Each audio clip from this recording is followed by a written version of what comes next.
If you're a fan of the NHL or sports in general, then you know that the Florida Panthers just finished a run of 3 straight trips to the Stanley Cup finals, including 2 Cup championships. But before they became champions, the Panthers were one of the most forgotten teams in hockey.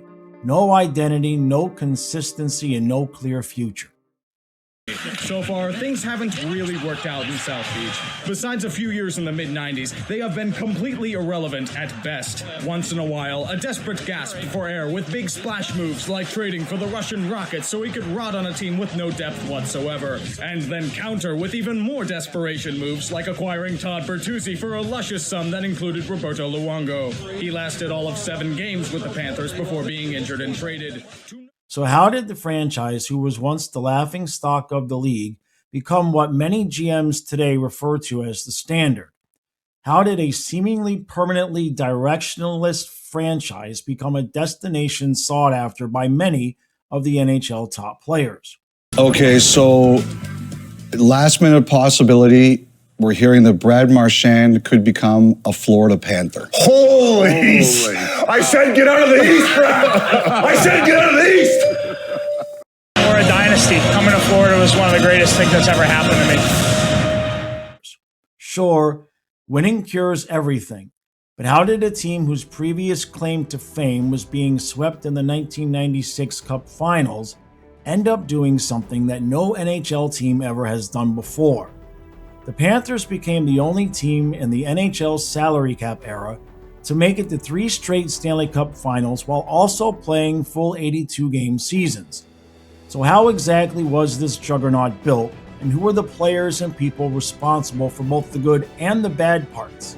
Today, we go fully in depth to answer those questions, leaving no stone unturned to tell the full story of how Florida became champions. Rangers look to clear now for Steve. Back to the point. Goodbronson winds and fires and scores! By 2010, the Panthers hadn't made the playoffs in a decade. In a league built on parity, Florida had become an afterthought.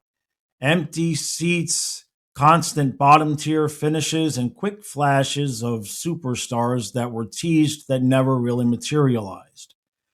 Having missed the playoffs every year since 2000 due to constant front office and coaching turnover, no elite cornerstone players, the list goes on, you get the idea. But then came the 2010 entry draft.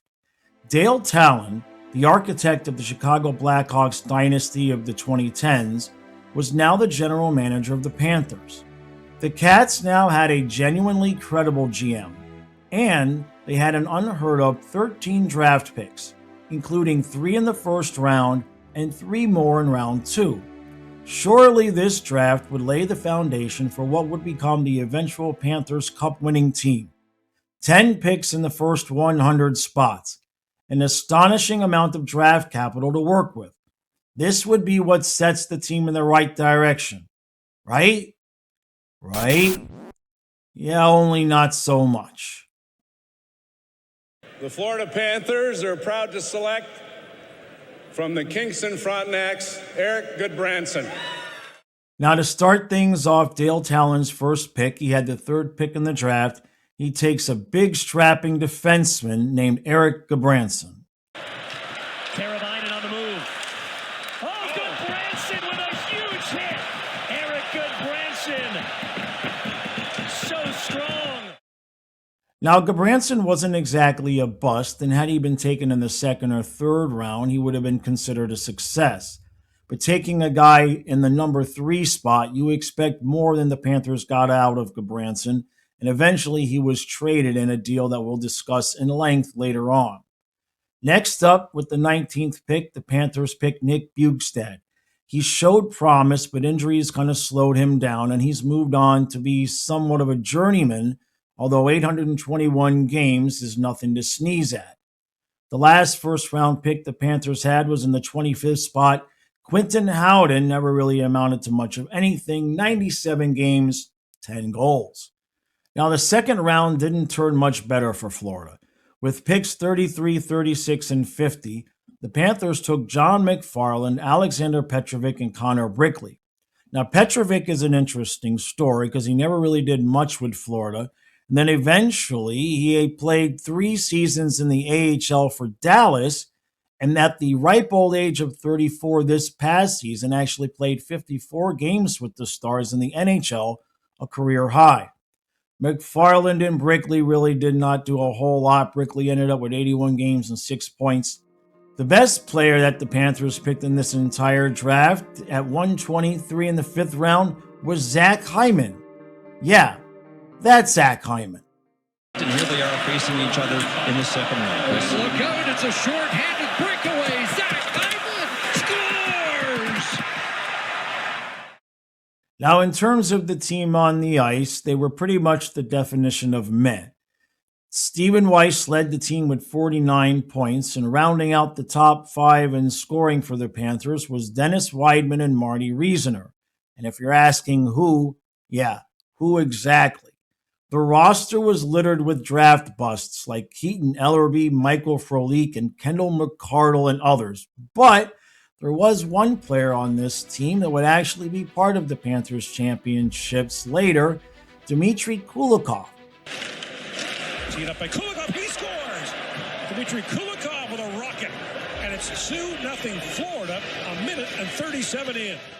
Now, he had been taken in 2009 in the 1st round, and the idea was to bookend him with Gudbranson on defense for a decade to come. That didn't exactly happen.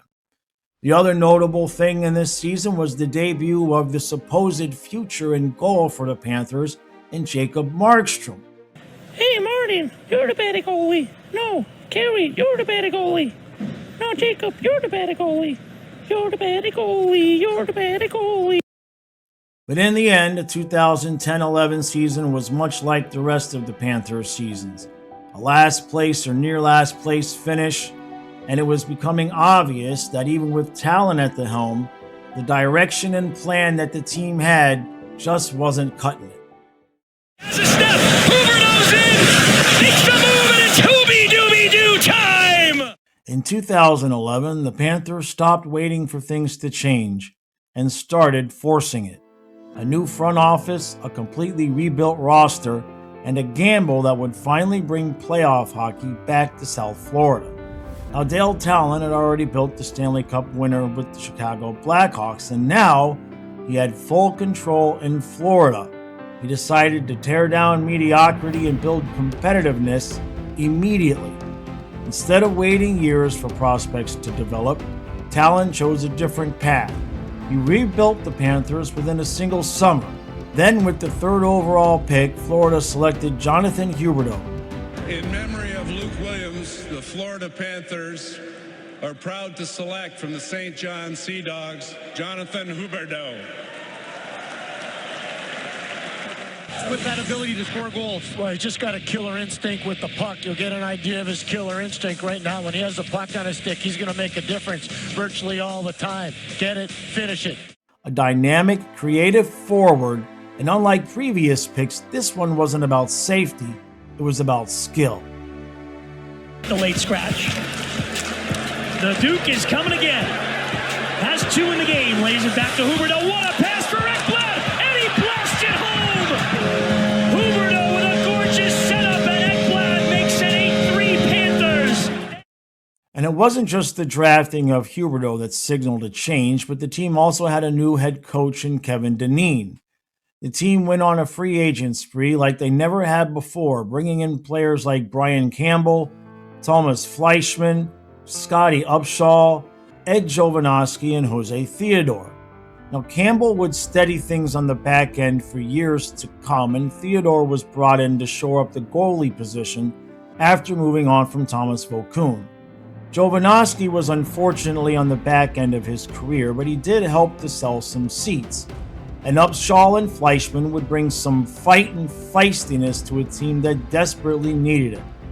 Throw in the previous year's top pick and Gudbranson finding his way to the NHL after seasoning for 1 year in the AHL, and the Panthers were primed for what would be their most successful season in over a decade. They actually ended up winning the Southeast Division and faced the New Jersey Devils in the 1st round of the playoffs.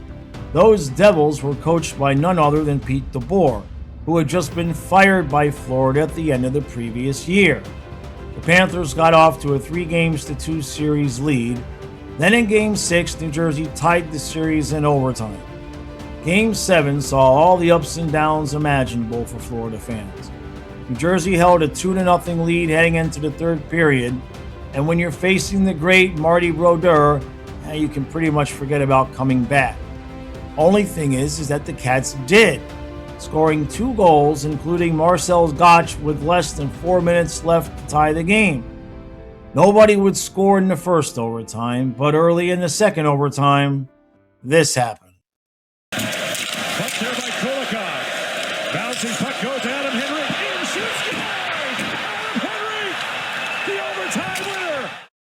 In one offseason, Florida added veterans, scorers, defensemen, and leadership, completely reshaping the roster.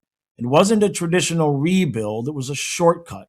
And shortcuts in the NHL don't always lead where you expect. This was the season that brought hockey back to relevance in South Florida. But underneath that success, there were cracks forming. And by 2012, the cracks in the foundation became ever more apparent. Well, we are inching towards what is being called an inevitability, a lockout September 15th. Now, despite having a successful season, the Panthers were still able to make good use of the 23rd pick in the draft when Tallon selected defenseman Mike Matheson, marking the 3rd time in 4 years that the Cats went defense in the first round.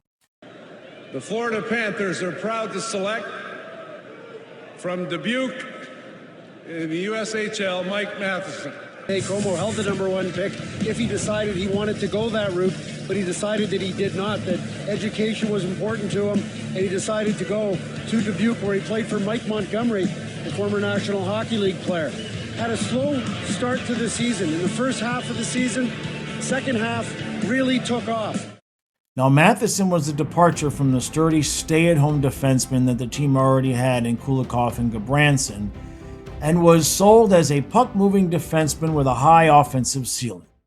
With him 2-on-2. Trocheck moving in, drops it off. Dadonov, cross-ice pass. Matheson walks in and he scores! Mike Matheson! But then the bottom dropped out, not just on the team, but the entire league. All that momentum Florida had, well, it was immediately slapped down when NHL owners locked out the players when the two sides could not come to an agreement on a new CBA. How optimistic are you that we can get something done and not lose the whole season? Despite what's happened so far, I'm optimistic because the deal that the players get next June, if they blow up this whole season, won't be as good as the one they have right now. Once the league did resume games, the Panthers were a shell of their former selves. The lone bright spot, Jonathan Huberdeau winning the Calder Cup for Rookie of the Year. Stick handling, lead pass, Huberdeau. He has a step. Huberdeau's in. Makes the move, and it's Hooby-Dooby-Doo time. 4-1 Florida. Even though it was a shortened 48-game season, it became obvious that the get-good-quick plan that Tallon had implemented the year before was a bust. Stephen Weiss was injured after 17 games and never played for Florida again. Goaltending was a major problem, with all 3 goalies, including Jose Theodore, Scott Clemenson, and the youngster Jacob Markstrom, all had goals against averages well over 3. The team was so bad that they only had 2 players over 30 points, and one of those was the aforementioned Calder-winning Jonathan Huberdeau. The same team that had won the division the year before was now at the bottom of the league. Tallon had a decent hit-and-miss ratio with his top picks so far, but even then, guys like Nick Bukestad were coming along a little slower than preferred, and the team was not really getting much out of the later round guys at all. It became abundantly clear that yet again changes needed to be made, and between the lockout and the last place finish, this year was pretty much an entire waste, with Huberdeau being the only exception. Loose puck at center. Barkov looking to get a step on Mete. Barkov to the net. Barkov between the legs. Unbelievable! By 2013, Tallon had been the general manager for a full 3 seasons now, and yet the team still languished at the bottom of the league. The quick fix had not worked, and other than Huberdeau, the team's draft picks were appearing to be average at best. Armed with the second pick in the draft and with Nathan MacKinnon taken first, Tallon was faced with a choice. Take Seth Jones and invest yet another first-round pick on a defenseman, or take a center that would be a cornerstone piece to an eventual championship team.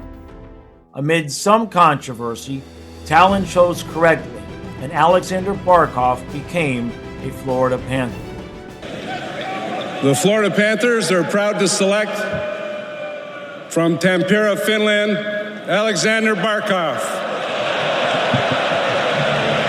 So he goes against tight, and he takes the big man in the middle. Well, I'm not saying Barkov won't be a player because he's got the potential to be a very solid player, but to pass on Seth Jones when you're the Florida Panthers and you do not have an overwhelming array of defensive depth, I think this quick will be questioned for a few years until Barkov can prove that he's a home run player, because I think Seth Jones will prove that he is a home run player. Not too far into the season, head coach Kevin Dineen was let go, and Peter Trocheck became the interim head coach.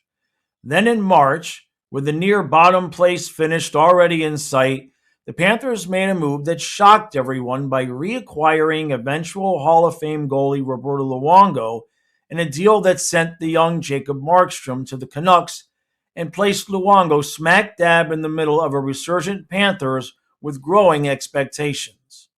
We're committed to building this team the right way, in a professional way, in a championship way. Bobrovsky straight on, the slap shot, score! Welcome home, Jovo! And the pass for Steve! Oh, you're gonna love it! The season ended up being a mixed bag of sorts. Another near last place finish. Barkov was injured playing for Finland in the World's Championship, cutting his first NHL season short at 54 games.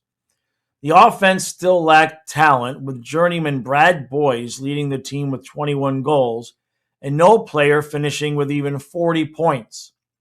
The season did see another young Panther emerge from Tallon's drafting, however, a third-round draft pick named Vincent Trocheck, who showed some promise despite being moved around a lot between forward and center. Trocheck takes over, has room, he shoots, he scores! The goalie situation was finally solidified after a failed experiment in bringing in yet another eventual Hall of Fame goalie in Tim Thomas. There's a loose puck now to Clark McArthur, in front of the net! Holy mackerel, what a save Tim Thomas just made there! That is highlight reel! Still, guys like Huberdeau, Bukestad, and Gabranson had yet to live up to draft expectations, and the fan base grew weary.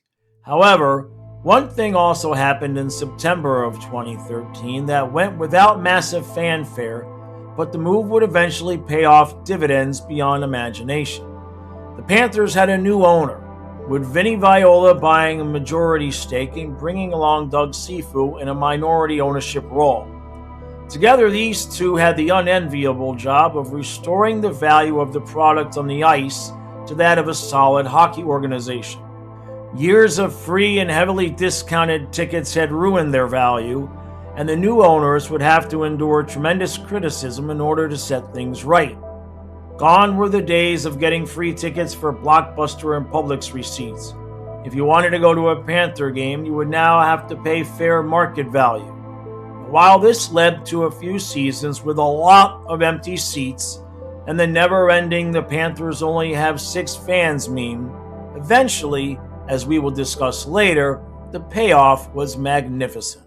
But a steal by Ekblad. Ekblad with a great move, looks in and shoots and scores!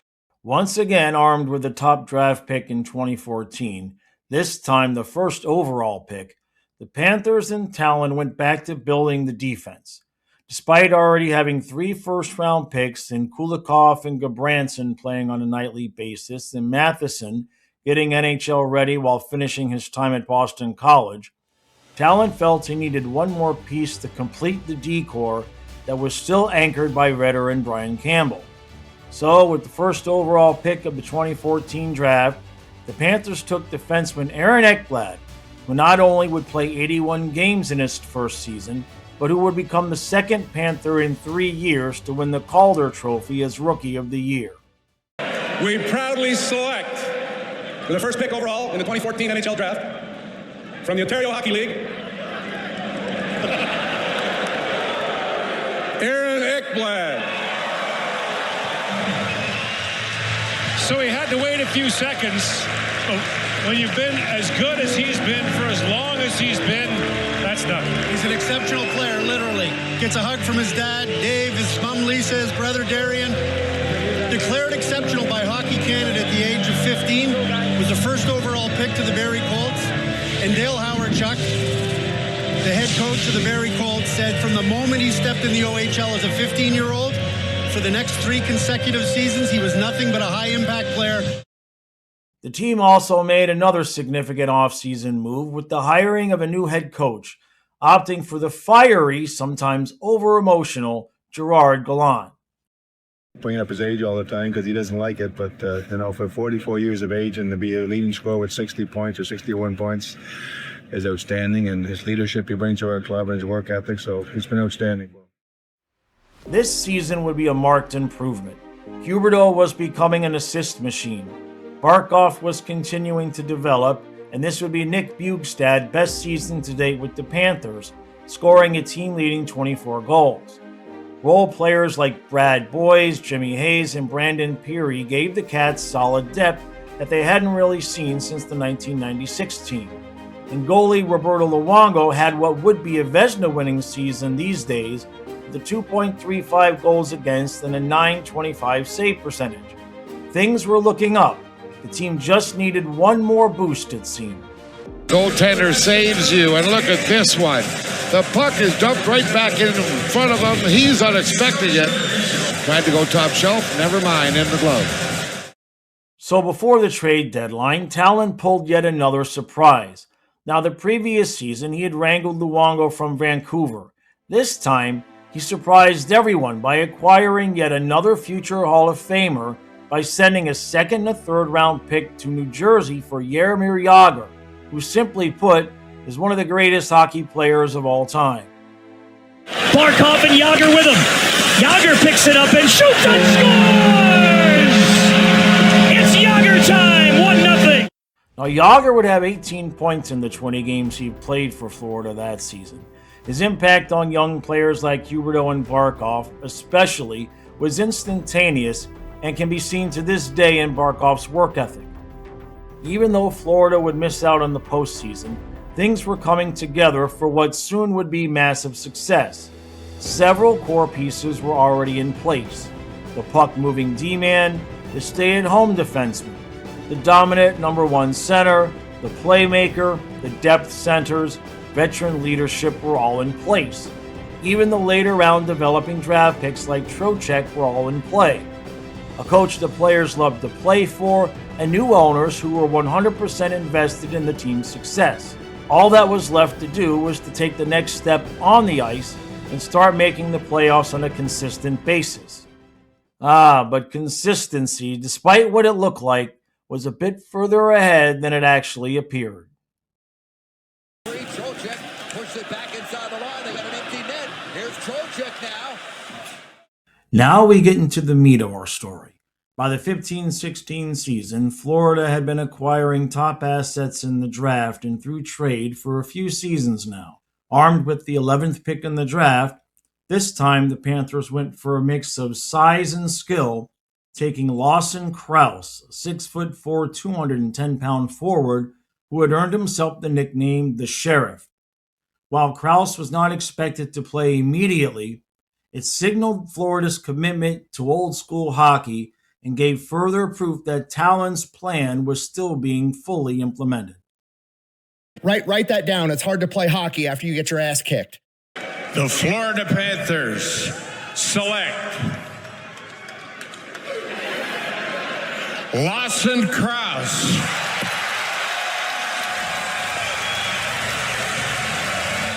Bill Torrey makes the pick. Hometown reception is strong. Why should they be happy that they have Lawson Krause? Because they got a bunch of jumbos now. They've got Alex Barkov. They've got Nick Bjugstad. They have Jaromir Jagr, who will teach this young man how to dominate board play and slot play. They've got so many good things. And Lawson Krause has an NHL body that I think can also play in the NHL this year. This season was truly a balance of veteran leadership with young emerging stars. While Jagr led the team with 66 points still in his 40s, Barkov would lead the team with 28 goals. The Panthers would have 5 players with 20 or more goals, including Trocheck, Smith, and the developing Huberdeau, all having excellent seasons. Defenseman Brian Campbell continued to be an absolute beast, playing all 82 games and out to 25 assists as a 36-year-old. Gabranson, Petrovic, and Kulikov remained solid if not spectacular, and Mike Matheson saw his first NHL action, albeit for 3 games.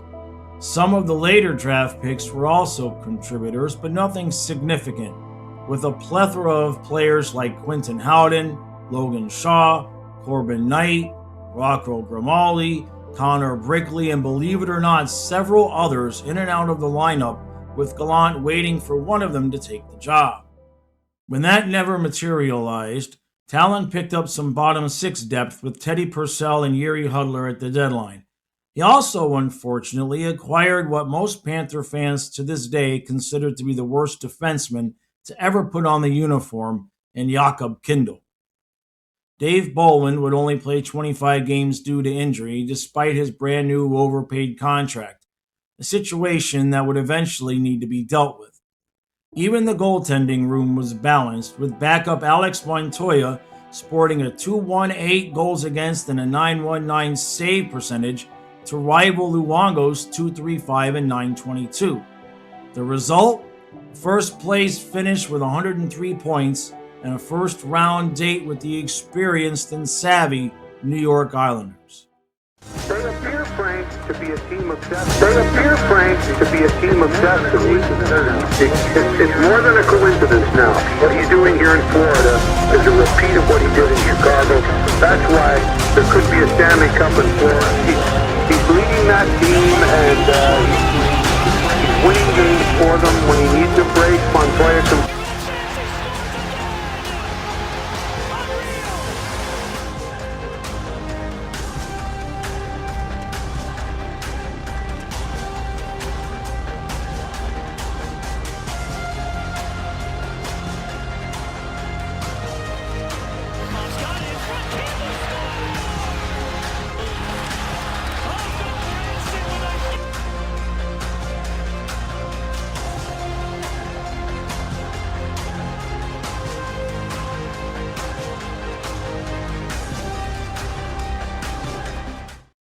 The two teams traded blows for the first 4 games, including a 4-3 overtime Islanders win in Game 3.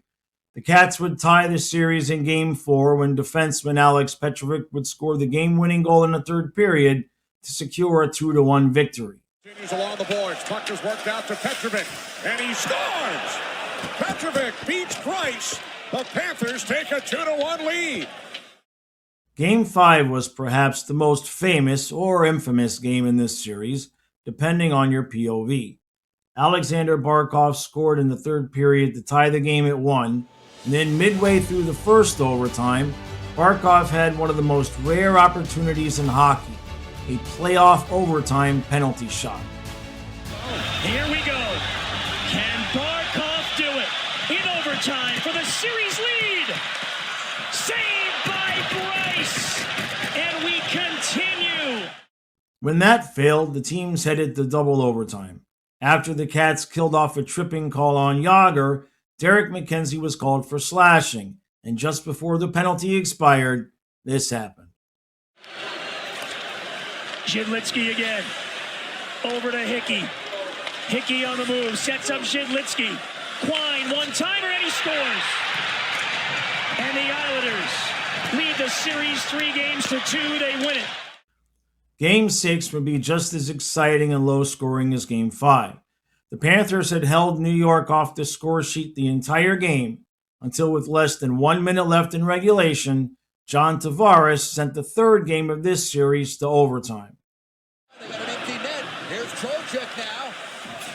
There's the shot block. Puck is loose and it trickles past the far post and stays out. One last chance here for New York. Here's Letty in the final minute, gains the zone. Everybody on their feet. Centers it out in front. Loose puck. Big stop by Luongo. Score! John Tavares has tied the game. Not to be outdone by Game 5, Game 6 would also head to double overtime. Early in the second overtime period, Riley Smith hit the crossbar. And then, with less than 10 minutes left, devastation would yet again hit Florida. And now sent a hit, kicked up by Opposo. Tavares, pad stop Luongo. Tavares now scores! John Tavares! And the 23-year wait is over! While it was certainly a disappointing end to the season, the future looked bright.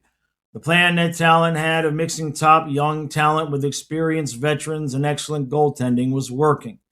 Maybe add another offensive weapon or two, and the Panthers looked ready to compete in the East for years to come.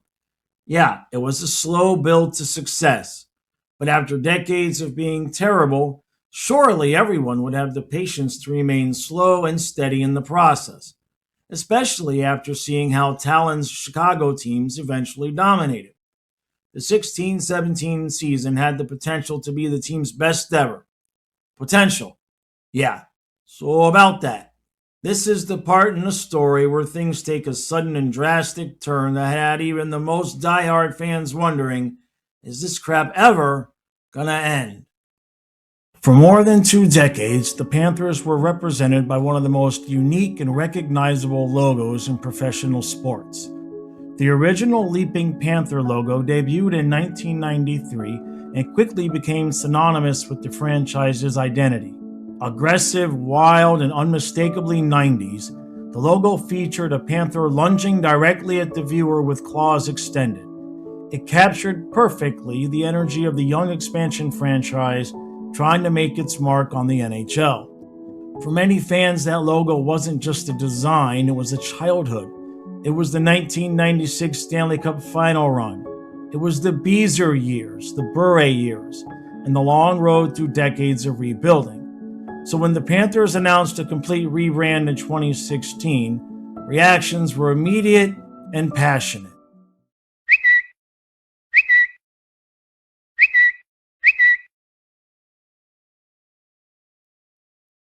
The new logo featured a completely different approach. Gone was the attacking panther. In its place was a military-inspired crest featuring the profile of a Florida Panther inside a shield.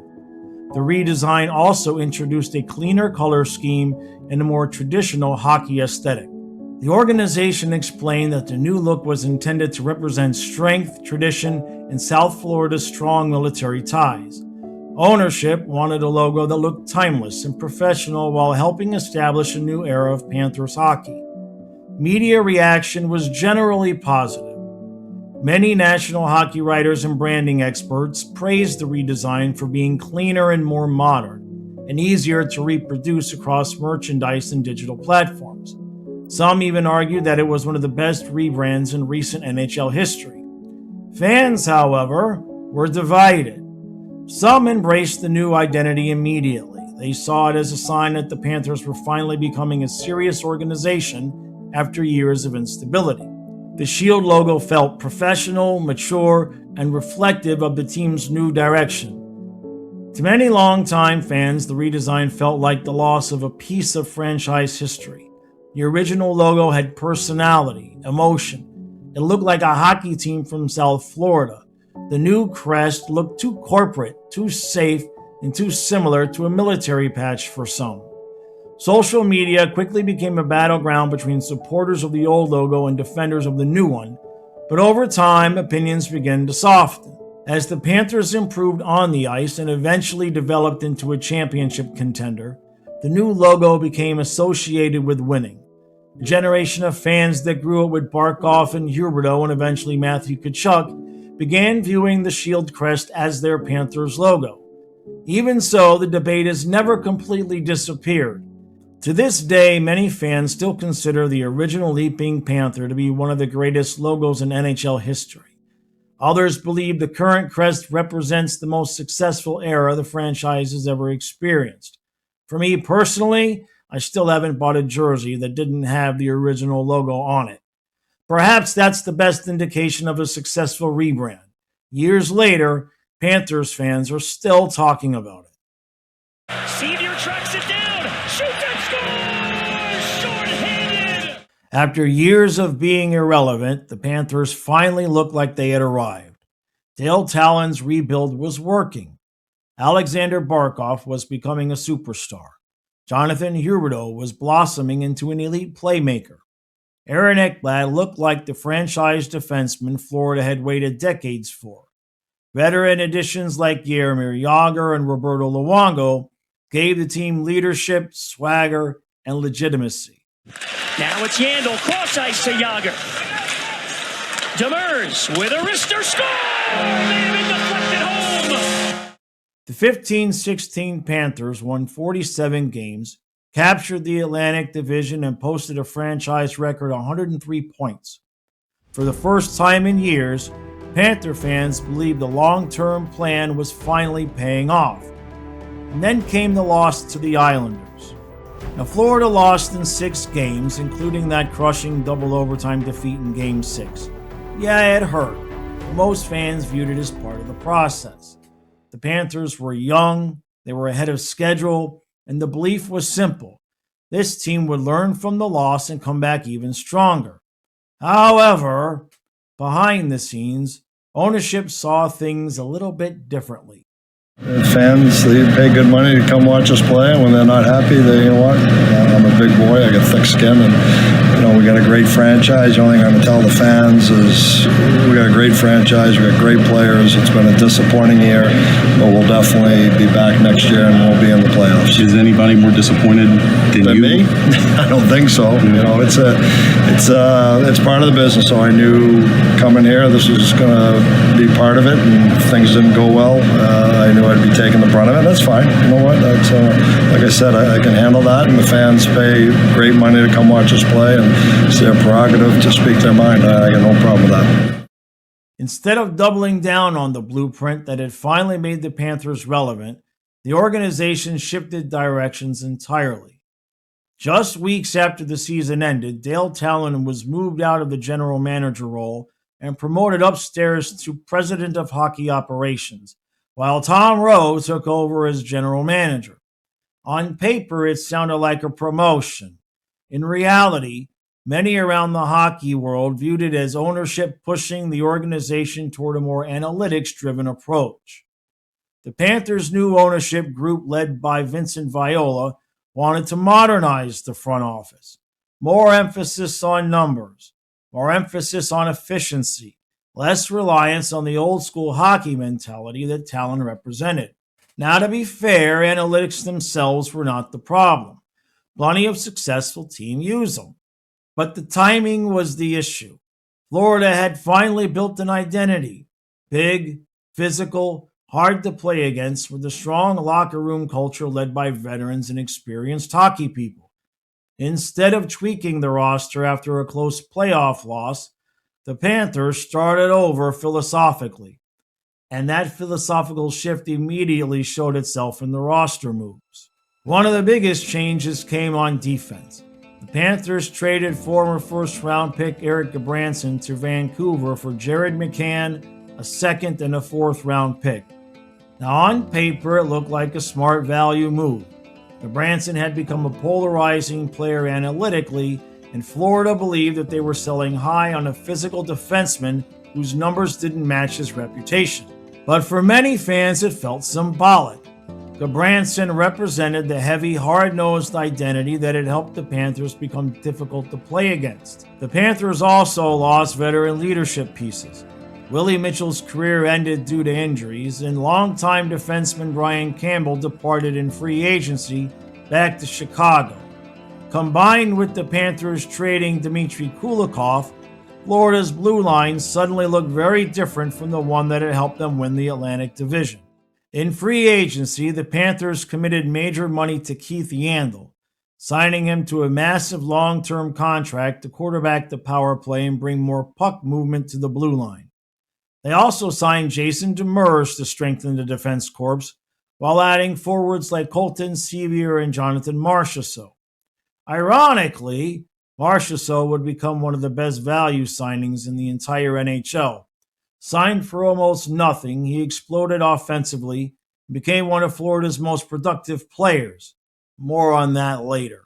But at the time, many of these moves felt disconnected from the identity that had produced 103 points just months earlier. The Panthers were becoming smaller, more skill-focused, and more analytically driven.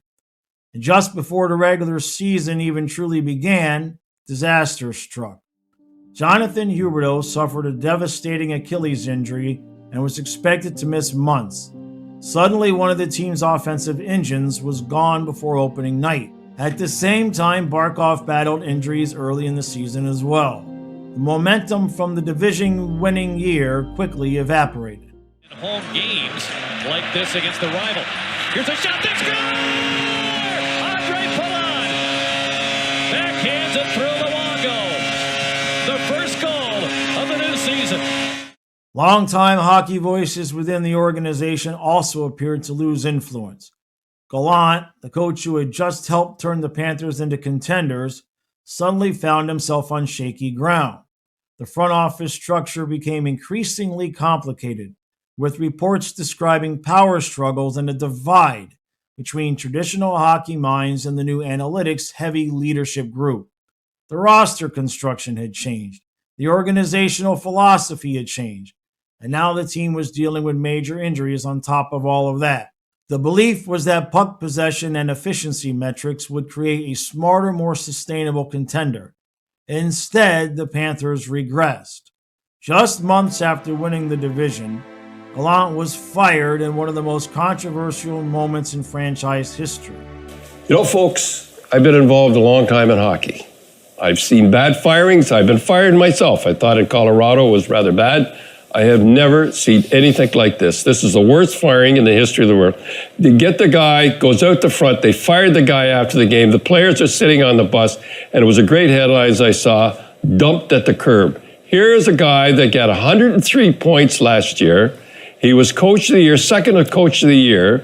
They get rid of the equipment manager. Mike Kelly, they get rid of him too. And this is how he gets fired. I knew they were in trouble. The image of Gallant standing alone outside the arena in Carolina, waiting for a taxi after being fired, became symbolic of the dysfunction surrounding the organization at the time.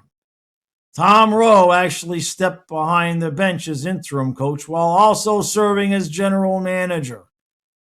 The Panthers missed the playoffs entirely. The season itself was mostly a disaster with a few exceptions. Vincent Trocheck was the team's leading scorer, and the goalie combination of Luongo and James Reimer did give the Panthers a chance most nights. McCann only played 29 games, and yet again the team tried relying on younger bottom six players that never stood a chance. Guys like Seth Griffith, Kyle Rao, Shane Harper, and others.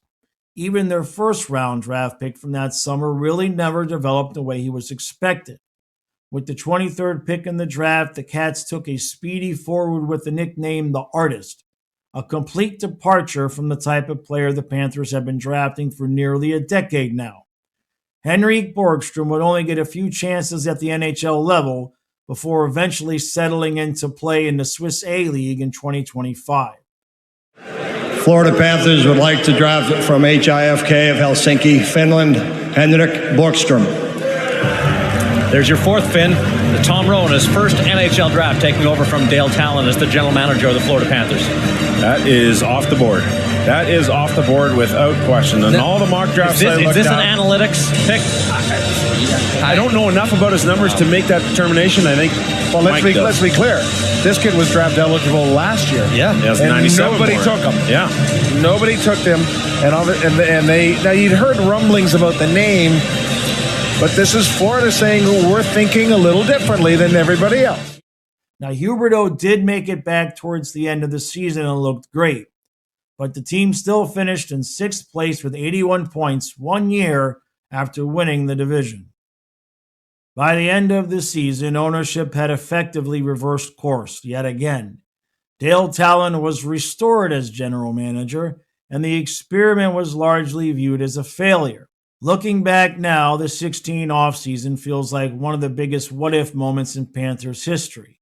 What if ownership had stayed patient with Tallon's original vision?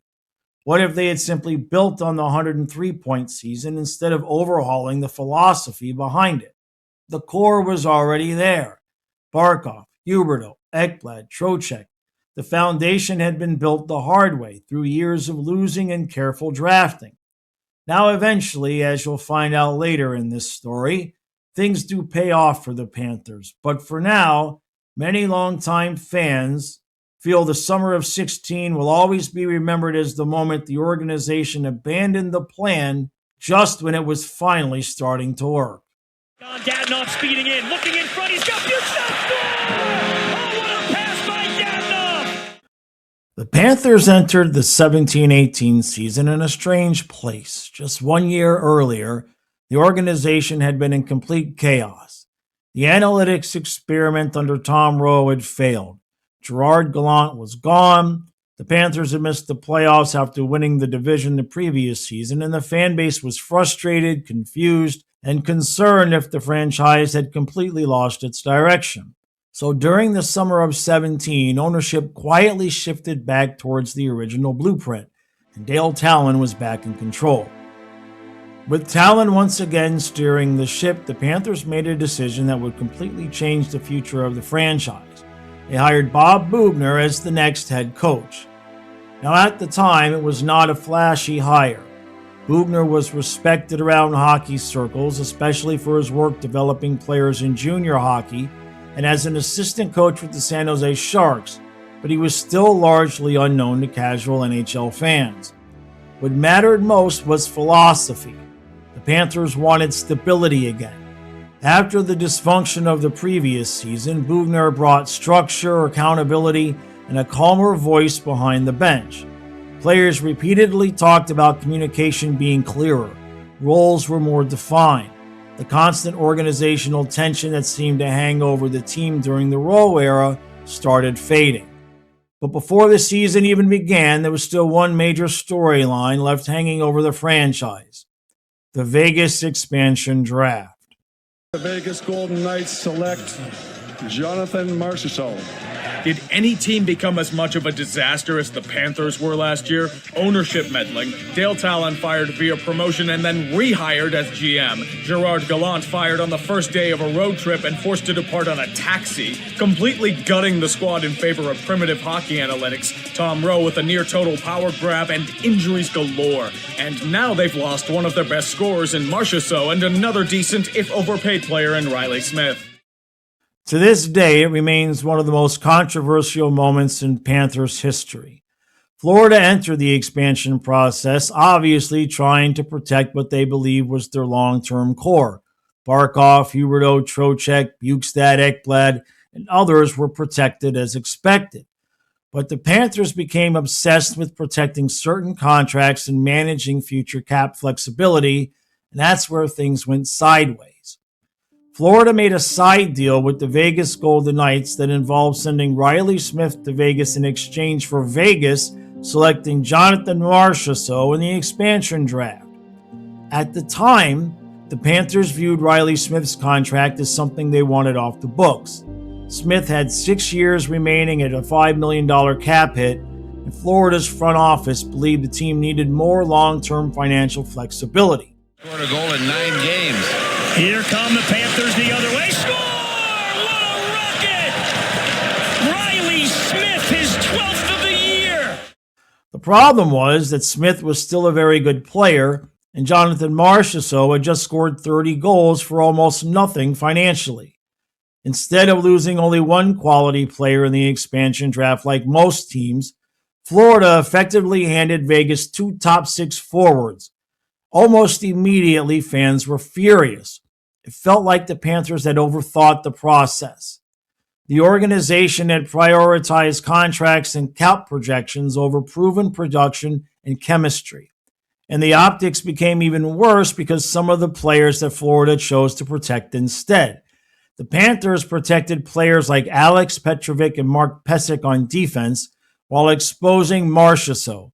Nick Bjugstad was also protected despite injuries and inconsistent production compared to what Marchand had just accomplished offensively. At the time, the front office believed size, defensive structure, and long-term controllable assets were more valuable than a breakout season from a smaller offensive forward. Vegas, on the other hand, could not believe their luck. Smith and Marchand immediately became foundational pieces for the Knights, helping lead Vegas all the way to the Stanley Cup final in their very first season, and later, as we will find out, well, we'll just find out more later, damn it. Hawks have lost 11 of 14 since Jeremy Colliton took over. Into the zone. Marchand scores! Just like that! Jonathan Marchand goes upstairs!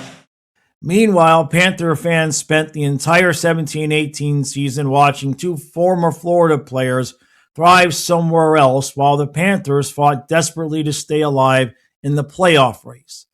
It became one of the defining criticisms of that entire front office era. But despite all the noise surrounding the expansion draft, the roster itself was still incredibly talented. Barkov was continuing his rise to superstardom, and Huberdeau was finally healthy again after losing most of the previous season to the Achilles injury. Ekblad was still viewed as one of the league's premier young defensemen, and Vincent Trocheck was emerging into a star in his own right. The season itself got off to a rocky start. Florida struggled with consistency for much of the first half. Injuries continued to create problems. Defensive breakdowns haunted the team at times.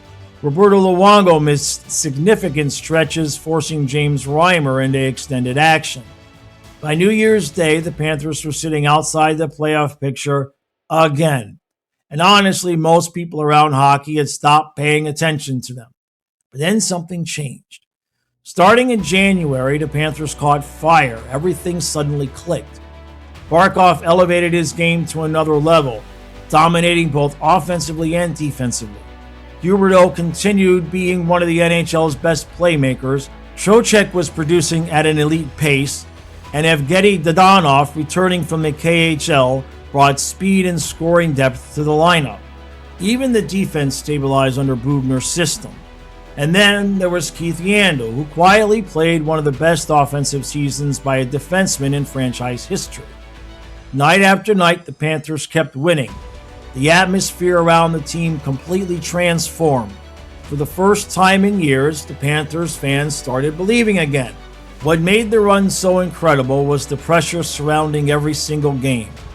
Florida had dug themselves such a deep hole early in the season that there was almost no room for error. Every loss felt catastrophic. Every game became must-win hockey by February. And somehow they kept responding. The Panthers went on a franchise-best 12-game winning streak late in the season, completely dragging themselves back into the playoff race. Suddenly the standings looked unbelievable. A team that had looked dead in December was now threatening to steal a playoff spot. The building finally had energy again. Fans were scoreboard watching every night. The Panthers became one of the hottest teams in the NHL, and at the center of it all was Alexander Barkov. This season was arguably the year Barkov fully arrived as a true NHL superstar. Panther fans already knew how dominant he was defensively, but now the rest of the hockey world was seeing the offensive brilliance as well. He finished with 78 points while playing elite two-way hockey against the league's very best players every night. Barkov again. Yandel looking for Ekblad. Stead goes for Barkov. Turns in and shoots, and he scores! Alexander Barkov! Jonathan Huberdeau also had one of the best seasons in franchise history up to that point, finishing with 69 points despite the slow start. But despite the incredible comeback, the damage from earlier in the season ultimately proved to be too much to overcome. Florida finished with 96 points, 1 point short of a playoff berth. 1 point. Now, after all of that, the Panthers missed the postseason by the smallest margin imaginable. Somehow, they made the season both heartbreaking and hopeful at the same time. Because while missing the playoffs hurt, something important had become clear by the end of that season. The Panthers had their identity back. The dysfunction of the 16-17 season was fading into the background. Tallon's core still worked. Barkov and Huberdeau had developed into legitimate stars, and the locker room felt stable again. Bob Boughner had earned the respect of the team. Most importantly, the Panthers had proven they could fight through adversity instead of collapsing under it. Looking back now, the 17-18 season feels like a bridge between eras. They weren't contenders yet, but the foundation for the future was becoming obvious. The leadership core was in place, the culture was stabilizing, and after years of chaos, the Panthers finally looked like an organization moving in the right direction again. Away, trying to tie it, and it's a 5-5 game! Barkov backhand!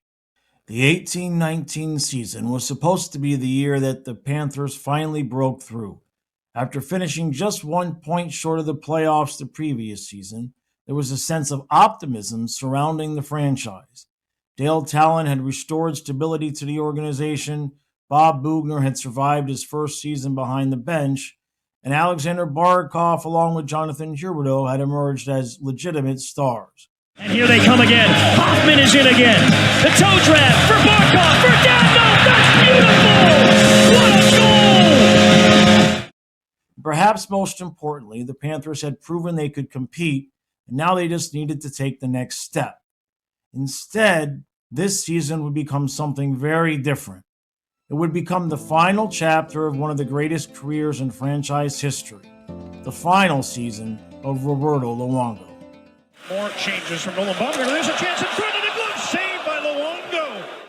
But before that, the biggest move of the offseason came in June of 2018, when the Panthers acquired Mike Hoffman in a deal that looked like a steal. Hoffman scored 22 goals in at least the last 4 consecutive seasons with Ottawa and was coming off of a 56-point campaign.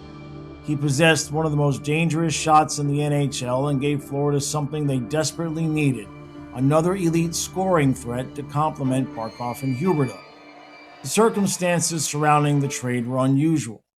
Ottawa had traded Hoffman to San Jose only hours earlier before the Sharks immediately flipped him to Florida. The reason was the highly publicized off-ice controversy involving the Hoffman and Carlson families in Ottawa. Whether fair or not, the situation had become a major distraction for the Senators' organization, and Hoffman was suddenly available at a discounted price. Dale Tallon saw an opportunity and jumped on it. So my first thought was, oh my God, Ottawa didn't want to trade Hoffman to the Panthers, which makes a ton of sense because they're both in the Atlantic Division. So what they did was they traded him to the Sharks. Doug Wilson from San Jose called up Dale Tallon from the Panthers and was like, let's do business. And the Sharks and Panthers made a side deal, and I don't know if Dorian was aware. I'm not saying anything nefarious happened, but it sounds a bit like it, doesn't it? For a team that missed the playoffs by 1 point, adding a proven 25-goal scorer seemed like the exact kind of move a contender would make. As for much of the season, Hoffman delivered. He scored 36 goals and finished among the NHL's most dangerous power play weapons. The problem was that while Florida's offense got better, other areas of the team were beginning to crack. At the center of those cracks was goalie Roberto Luongo. For years, Luongo had been the face of the franchise. He had returned to Florida in 2014 after his years in Vancouver and immediately stabilized the position. More than that, he gave the team credibility. During the rebuilding years, Luongo became the veteran leader that young players gravitated towards. He was respected throughout the league, beloved by fans, and remained one of hockey's most recognizable personalities. But by the 18-19 season, time was beginning to catch up. Luongo was now 39 years old, and while the reflexes and intelligence was still there, his body was starting to fail him. Injuries had become a recurring problem. Groin issues, lower body injuries, the wear and tear of nearly 2 decades in the NHL. As the season progressed, it became increasingly clear that the Panthers could no longer rely on Luongo to carry the workload the way he once had.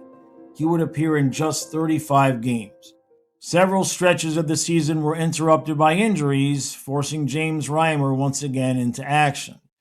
For Panthers fans, it was difficult to watch. This wasn't just any player nearing retirement. This was Roberto Luongo, the franchise icon, the goalie who had been there during some of the darkest years in team history, and the player who had returned when many stars would have stayed away. The reality was becoming impossible to ignore, that the end was approaching. General, that Roberto Luongo, now third all-time in wins behind only Marchand, and Patrick Waugh. He earned it tonight. Meanwhile, the Panthers continued to do what they did best, which is score goals, and lots of them. Barkov had elevated his game to another level. He exploded for 96 points, setting a franchise record at the time. He wasn't just producing offensively. He was doing it while matching up against the league's best players every night. His complete 200-foot game was turning him into one of the NHL's most respected centers. Jonathan Huberdeau also found another level. The former third overall pick recorded 92 points and continued evolving into one of hockey's elite playmakers. Night after night, Barkov and Huberdeau carried the offense along with Mike Hoffman, who scored 36 goals to give Florida one of the most dangerous top offensive groups in the NHL. Keith Yandle set an NHL record for consecutive games played by a defenseman while also contributing on offense. On paper, the Panthers looked loaded. Problem is that hockey isn't played on paper. They gotta play the games. The season quietly became defined by inconsistency. One night, Florida would look like a cup contender, and the next night they'd give up 5 goals and lose to a team near the bottom of the standings. The offense was spectacular, but the defense was not, and the goaltending fluctuated. Special teams struggled in moments, and despite all of the individual brilliance, the Panthers never seemed capable of putting together the sustained winning streak that they needed. The same issue that had haunted them in previous years kept resurfacing. Every time Florida started to gain momentum, something would pull them back. A bad defensive performance, a costly injury, a frustrating loss to a team that they should have beaten. The standings reflected that inconsistency, and for much of the season, the Panthers hovered around the playoff bubble without ever really truly taking control of their own fate. As the season wound down, attention increasingly shifted towards Luongo. People could feel that a legendary career was nearing its conclusion. When Luongo played, there was an added appreciation. The fans understood that they were watching one of the greatest goaltenders of this generation, a future Hall of Famer, a player who had spent over 1,000 games battling through one of hockey's most demanding positions. Every save felt a little bit more meaningful, and every appearance felt a little more special.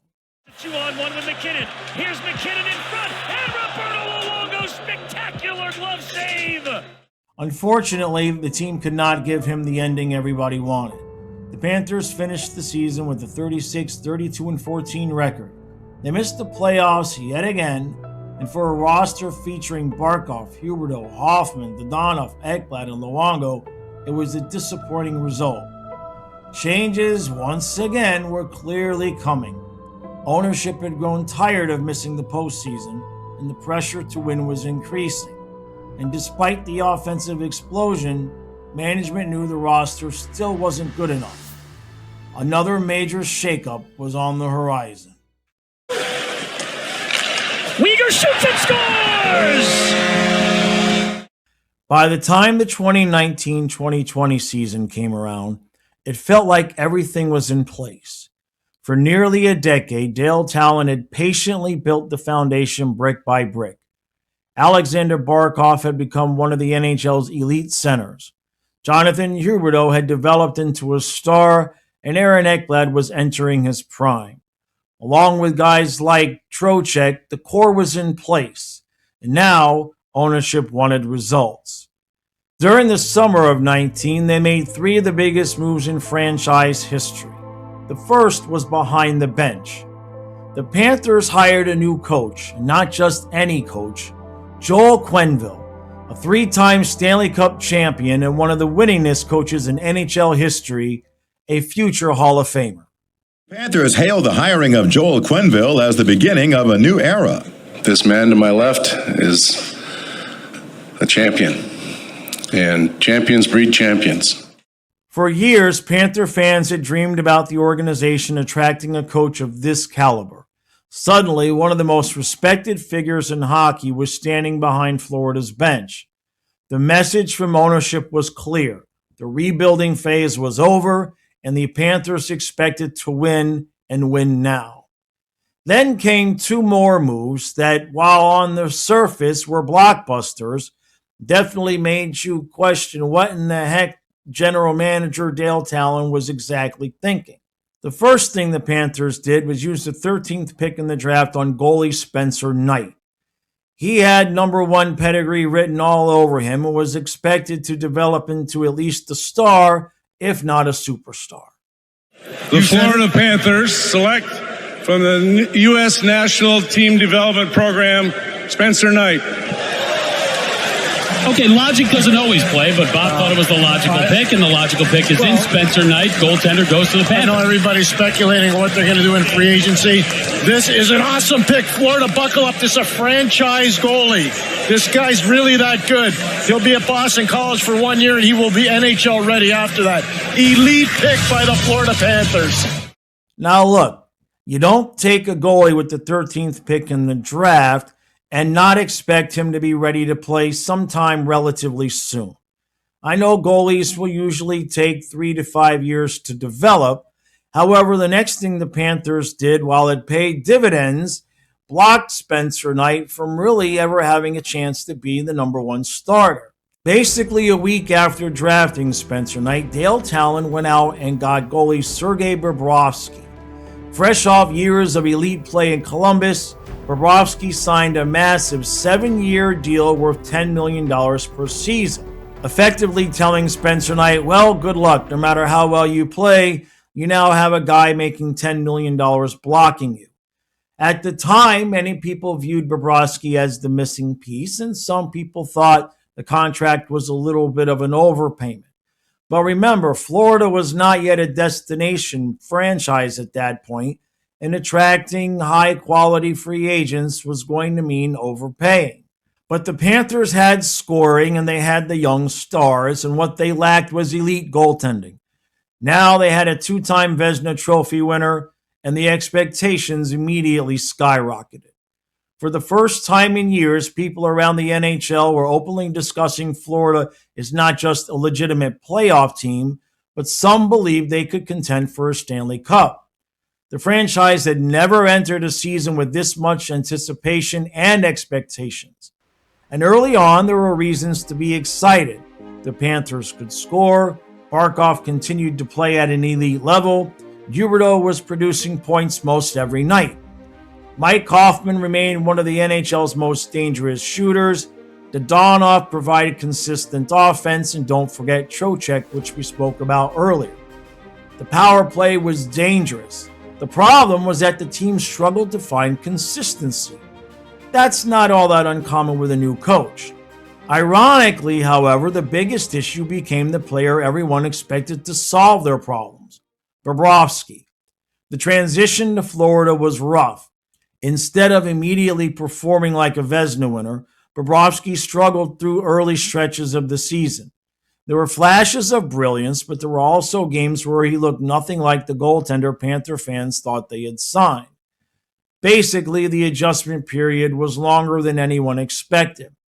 And because of that, Florida would spend much of the season fighting for a playoff spot instead of comfortably holding one. Still, there were plenty of positives, especially in the depth department. Frank Vatrano, who had originally been acquired from Boston a couple years earlier, continued establishing himself as one of the team's most reliable secondary scorers, even if he couldn't stay out of the penalty box. Brett Connolly had been signed as a free agent after winning the Stanley Cup with Washington, and he did bring some championship experience and scoring depth. But perhaps no player embodied the identity that Quenneville wanted more than Noel Acciari. Acciari wasn't a superstar, and he wasn't filing highlight reels every night. But he played hard, he blocked shots, he killed penalties, and he won battles. And in one of the most surprising developments, he actually scored 20 goals. For a player signed primarily for his defensive contributions, it was an incredible breakout year. Now, these role players became increasingly important because the Panthers were trying to evolve from a team that relied solely on star power and into one that could win throughout the lineup. But then came one of the most surprising moves of the season, the trade of Vincent Trocheck. For years, Trocheck had been one of the faces of the franchise. Drafted and developed by Florida, he had emerged into a top 6 center and a fan favorite. At his peak, he was one of the most productive players on the roster. Now, injuries had slowed him down and his production had become a little bit inconsistent. There were also rumors that he was disappointed that Barkov had been named captain and not him.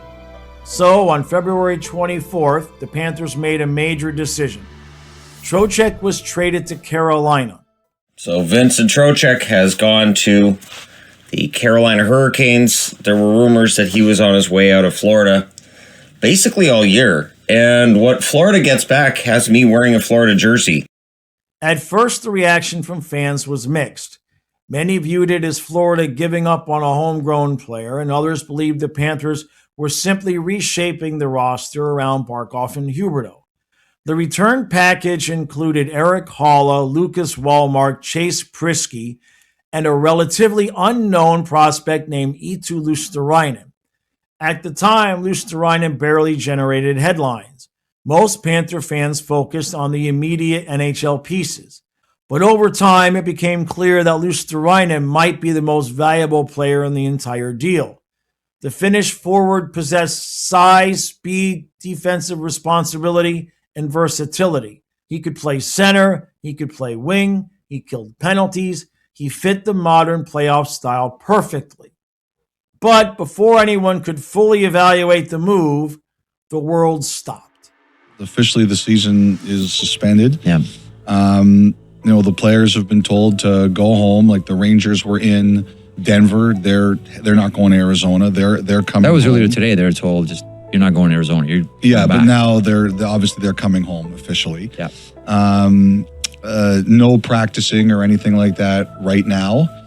Basically, just go home, stay home, and we'll see how this goes, and we'll figure this out, and we'll kind of go from there. In March 2020, COVID-19 changed everything. The NHL suspended its season, and a situation that initially seemed temporary quickly turned into weeks and then months. The arenas went silent. Players returned home. Nobody knew when hockey would return. For the first time in the modern NHL history, the season was effectively frozen. The uncertainty was everywhere. Would the season resume? Would there be playoffs? Could teams safely travel? Could fans attend games? Nobody had any answers. For players, coaches, and fans alike, it was unlike anything hockey had ever experienced. As the pandemic continued, it became increasingly clear that if the NHL returned, it would need to look completely different. Eventually, the league unveiled a plan. 24 teams would participate in an expanded postseason format. The traditional playoffs were gone. Instead, qualifying round series would determine who advanced into the official Stanley Cup playoffs. For the Panthers, this was both good and bad news. The good news was that they were getting another chance. The bad news? Their opponent would be the New York Islanders, a team perfectly built for playoff hockey, disciplined, structured, defensively sound, and coached by Barry Trotz. As the summer of 2020 arrived, hockey finally returned inside secure bubble environments. No fans, empty arenas, and artificial crowd noise. It was definitely surreal, to say the least.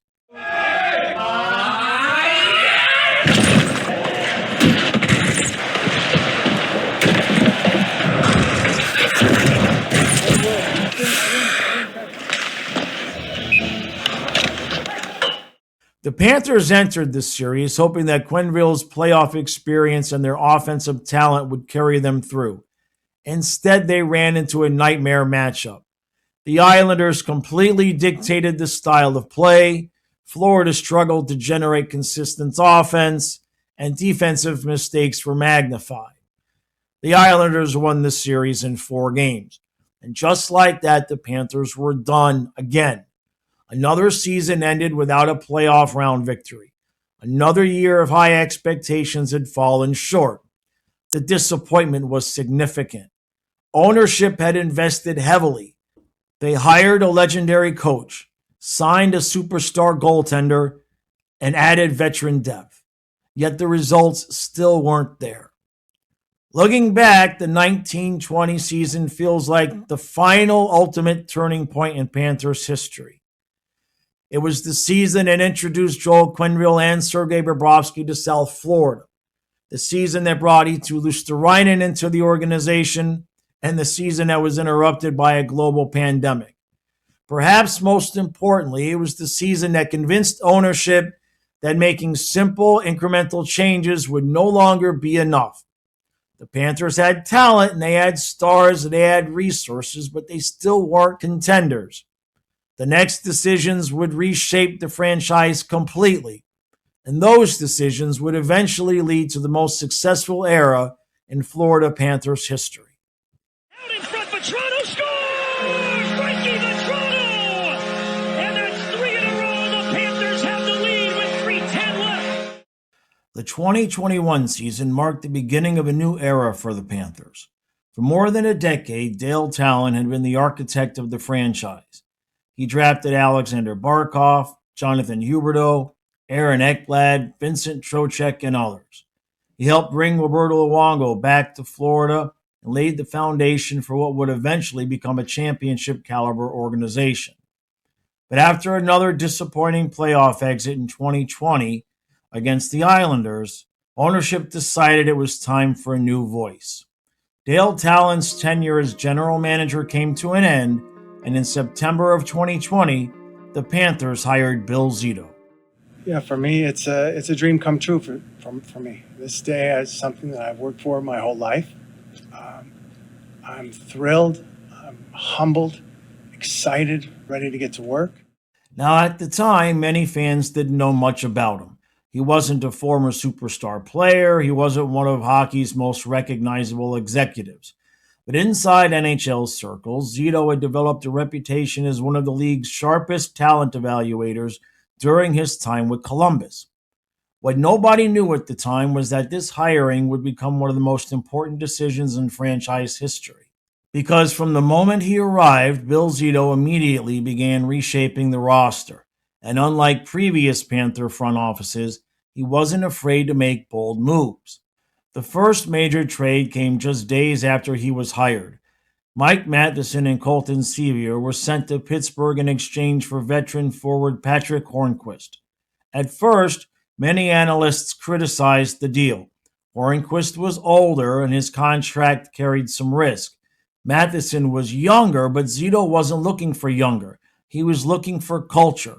He was looking for players who hated losing, and few players in hockey embodied that mentality more than Patrick Hornqvist.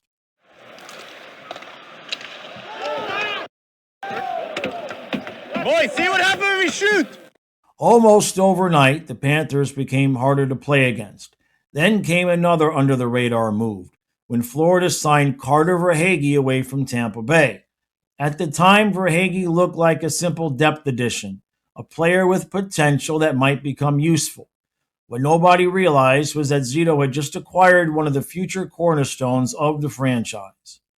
And that may be one that you look at and say, that turned it around. Duclair in front for Verhaeghe! That's his 4th of the night! He has tied a franchise record! And the moves just kept on coming. Ryan Lomberg arrived, Radko Gudas, Anthony Duclair. And none of these additions generated massive headlines around the league, but together they began changing the identity of the Panthers. The team became faster, more aggressive, and more physical, and much more difficult to play against. The Panthers were no longer simply just trying to outscore teams anymore. They wanted to overwhelm them. And then, before the season even began, Zito made one more important move. With the 12th overall pick in the 2020 draft, Florida selected Anton Lundell. The Panthers would like to select from IFK Helsinki, centerman Anton Lundell. Celebration on. Past 4 drafts, there have been 6 Finnish players drafted top 5. You see a lot of top-end talent. Most recently, Capo Kakko went second to the New York Rangers last year. Here in the 2020 draft, Anton Lundell, the first Finn selected. Now, at the time, Lundell wasn't the flashy pick. He wasn't considered a future superstar. But scouts loved his hockey IQ, defensive responsibility, maturity, and leadership.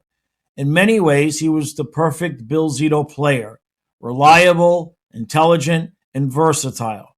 The Panthers believed they had drafted a future top 6 center, and eventually that belief would be proven correct.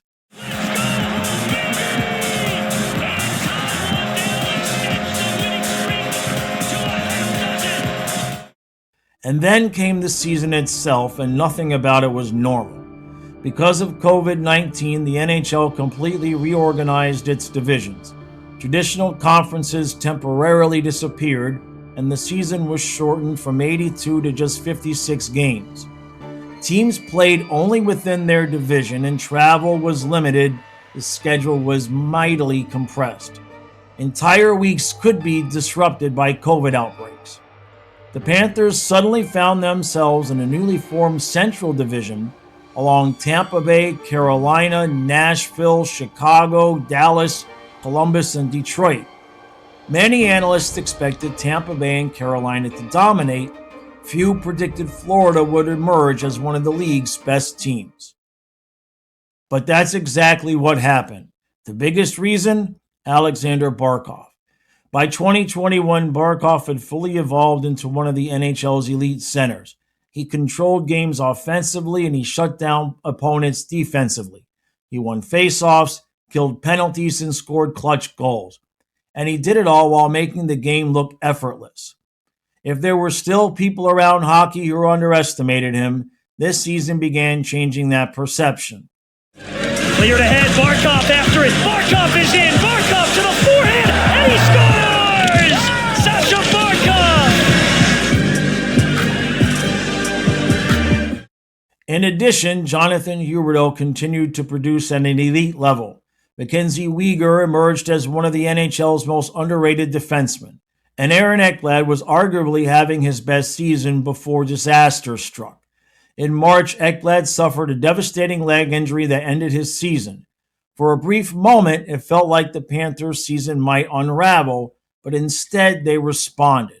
And one of the biggest reasons was the goaltending. Now, coming into this season, Sergei Bobrovsky was still expected to be the unquestioned starter. After all, he was making $10 million a year. He was a 2-time Vezina Trophy winner. He was supposed to be the franchise goaltender, but things didn't go exactly according to plan. Instead, Chris Driedger continued the strong play he had shown the previous season. Suddenly, Florida had a legitimate goaltending competition. Bobrovsky showed flashes of brilliance while Driedger continued to prove he belonged in the NHL. The Panthers benefited from having 2 capable goaltenders throughout the shortened season. And another major storyline involved the gradual transition away from the Tallon-built roster. Many of Tallon's core players remained, Barkov, Huberdeau, and Ekblad, but the supporting cast was changing. Trocheck had already been traded, Mike Matheson was gone, Colton Sevier was gone, and the Panthers were becoming Bill Zito's team. In their place were players specifically targeted by the new GM. Verhaeghe, Hornqvist, Duclair, Gudis, Lomberg. The roster was beginning to reflect Zito's vision, and the results were impossible to ignore. Has it, gets it to Huberdeau. Huberdeau. Back in, across the ice, and they score. What a pretty play by the Florida Panthers. Verhaeghe broke out with 18 goals and 36 points in just 43 games. Hornqvist brought leadership, toughness, and front net scoring. Duclair added speed and offensive depth. Weegar became a legitimate top-pair defenseman, and Barkov and Huberdeau continued leading the way offensively. By the end of the regular season, the Panthers had posted a 37-14-5 record, good for second place in the Central Division. For the first time in decades, the Panthers weren't simply trying to sneak into the playoffs. They entered as a legitimate contender, and then came the matchup everyone wanted. Florida versus Tampa Bay. the Battle of Florida. Now here we go again. Everybody's in on it. For years, fans had dreamed about a playoff series between the state's two franchises, and finally it happened. And immediately it became one of the most entertaining first-round matchups in recent NHL history. The series started with chaos.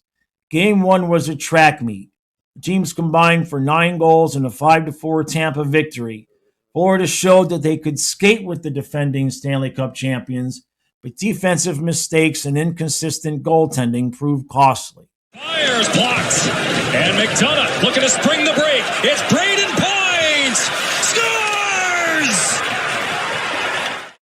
Before Game 2, Quenneville made the first of what would become several goaltending changes and decided to give Chris Driedger the start. Despite making 26 saves on 28 shots, and despite having 2 power plays in the third period, the Panthers could not solve Andrei Vasilevsky and lost Game 2 3-1. Yandel sends it ahead, turns it over to Gord, and he puts it into the empty net. And it's 3-1 Tampa. The turnover and the empty net goal. And now all kinds of trouble for the Cats. Despite the loss, it earned Chris Driedger another start in Game 3, but unfortunately, after giving up 5 goals on 22 shots in the first 2 periods, Driedger was pulled in favor of Sergei Bobrovsky. That game ended up tied going to overtime when Ryan Lomberg became a hero. Noel Achari, poke free, here's a chance, it's Lomberg! Lomberg scores! The most unlikely overtime guy you could pick on this roster, Ryan Lomberg, wins it. Game 4 started off with another change in net for the Panthers. Sergei Bobrovsky was given the starting job one more time until he gave up 5 goals on 14 shots in the first period and a half, and Chris Driedger came back in to mop up what eventually was a 6-2 victory for Tampa. Today, Points going after the loose puck and behind the net as it just rolled wide. Here's Stamkos across. Kucherov scores! Nikita Kucherov with a 4-point game! As Game 5 approached, it was obvious that Quenneville had yet another decision to make. The teams had played 4 games and the Panthers had gone through both veteran goaltenders. So, with the season on the line, Quenneville made a stunning decision. He turned to 20-year-old rookie Spencer Knight. At that time, Knight had only appeared in 4 NHL games, and he was viewed as the future of the franchise. But almost nobody expected him to be making his first playoff start in an elimination game against the defending Stanley Cup champions. Yet, Quenneville trusted him, and Knight rewarded that trust immediately. In Game 5, the rookie looked completely unfazed by the moment. He stopped chance after chance from one of the NHL's most dangerous offenses, looked calm, composed, and confident. Meanwhile, the Panthers delivered one of their most determined efforts of the season. With their backs against the wall, Florida won the game 4-1 and forced the series back to sunrise. Colton gives it over the wall, gets it back down low. Colton with a shot, blocked away at the net. It's loose side of the net, and Knight able to smother that long enough, they say. Game 6 became one of the defining moments of Knight's young career. For much of the night, he matched the defending champions save for save. Tampa Bay generated pressure, and Knight answered. The Lightning created scoring chances, and Knight answered again. Time after time, the Florida rookie kept the team alive. As the game moved deep into the third period, the Panthers were still within striking distance, and their rookie goaltender was doing everything he could to keep it alive. Loose puck in the corner. Victor Hedman's going to get there first out in front. And what a save there by Knight. But championship teams eventually find a way, and late in the game, Tampa Bay finally broke through. The Lightning's stars delivered when it mattered the most, and despite another outstanding effort from Knight, Florida's season slipped away, and the final score showed Tampa with a 4-0 victory. But anyone who watched the game knew it had been far more competitive than that.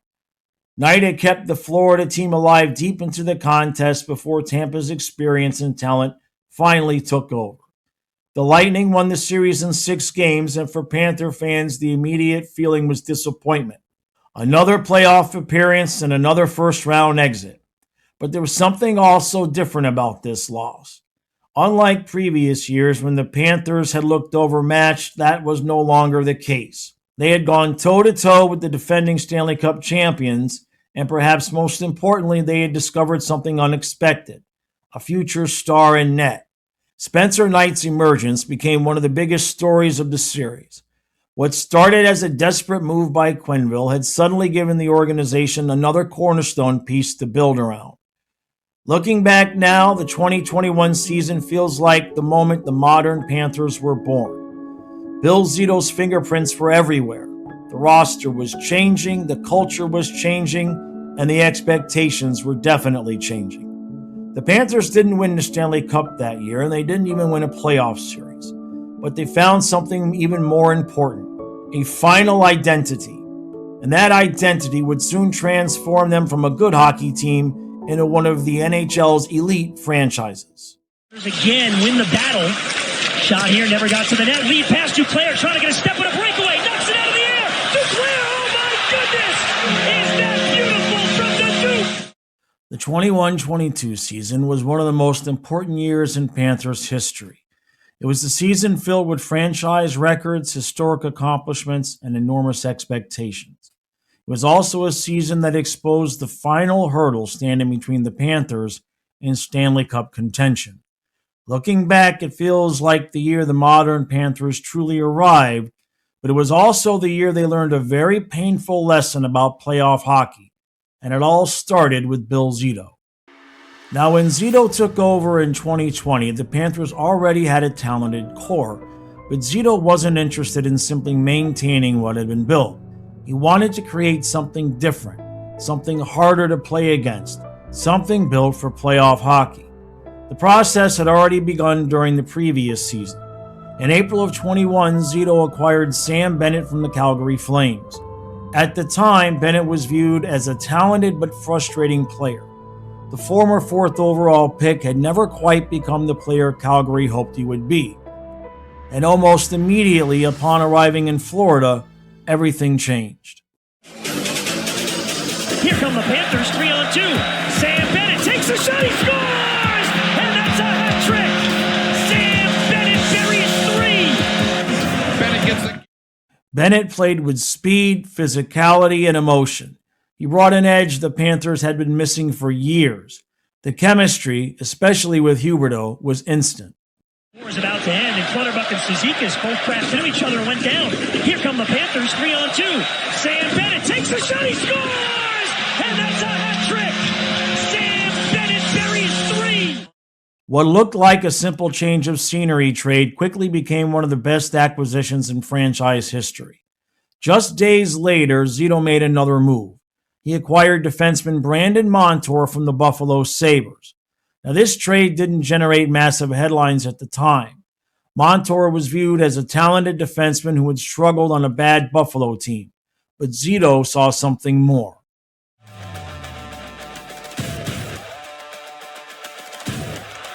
Top of here, circle a drive, he scores through traffic. Brandon Montour let it fly. Big hit by Montour. Zito saw a player whose skating ability and offensive instincts could thrive in Florida's system, and over time that evaluation would prove incredibly accurate. Then came the summer of 2021. Zito made another significant move by acquiring Sam Reinhart from Buffalo. Now, the cost was significant. Top goaltending prospect Devon Levi and a first-round pick. But Reinhart immediately gave the Panthers another top 6 forward capable of scoring, killing penalties, and playing multiple positions. Full blast, makes a nice send-in pass here. Snapshot score! Beautiful trigger from Reinhart. By the start of the season, the roster looked extremely different. Verhaeghe, Hornquist, Duclair, Bennett, Montour, Reinhart. Many of the players driving Florida forward had been acquired by Bill Zito, and the Panthers were becoming his team. Has Ekblad less than 20 left. Huberdeau, cross ice, Reinhart fires, he scores! He scores! Sam Reinhart with 14 seconds left! Another important addition came through the draft. Anton Lundell arrived in North America carrying a reputation as one of hockey's smartest young players. The 12th overall pick from the 2020 draft didn't arrive with superstar hype. Instead, he arrived with something coaches often value even more: trust. Is the normal pair. Here comes Lundell breaking in over to Reinhart. Back for Lundell. He scores! Anton Lundell! His first NHL goal, and it's a beauty from Reinhart. Lundell quickly established himself as a reliable two-way player capable of contributing in every situation. For a rookie, his maturity was remarkable. Night after night, he looked like a veteran, and it quickly became clear that the Panthers had found another long-term piece of the future. Tracks it down. Verhaeghe puts it in front. Lundell, he scores! Anton Lundell! The season began perfectly. Joel Quenneville was behind the bench, and the Panthers opened the season 7-0-0. Everything seemed to be according to plan. And then, just like it had with COVID, suddenly everything changed. Former Blackhawks player Kyle Beach revealed on Canadian television tonight he is the John Doe, mentioned in this extensive independent report released by the Blackhawks organization. A great feeling of relief, vindication, and it was no longer my word against everybody else's. During the Hawks Stanley Cup season in 2010, Beach told team officials this man, video coordinator Brad Aldrich, had sexually assaulted him. The report found the team waited 3 weeks to investigate.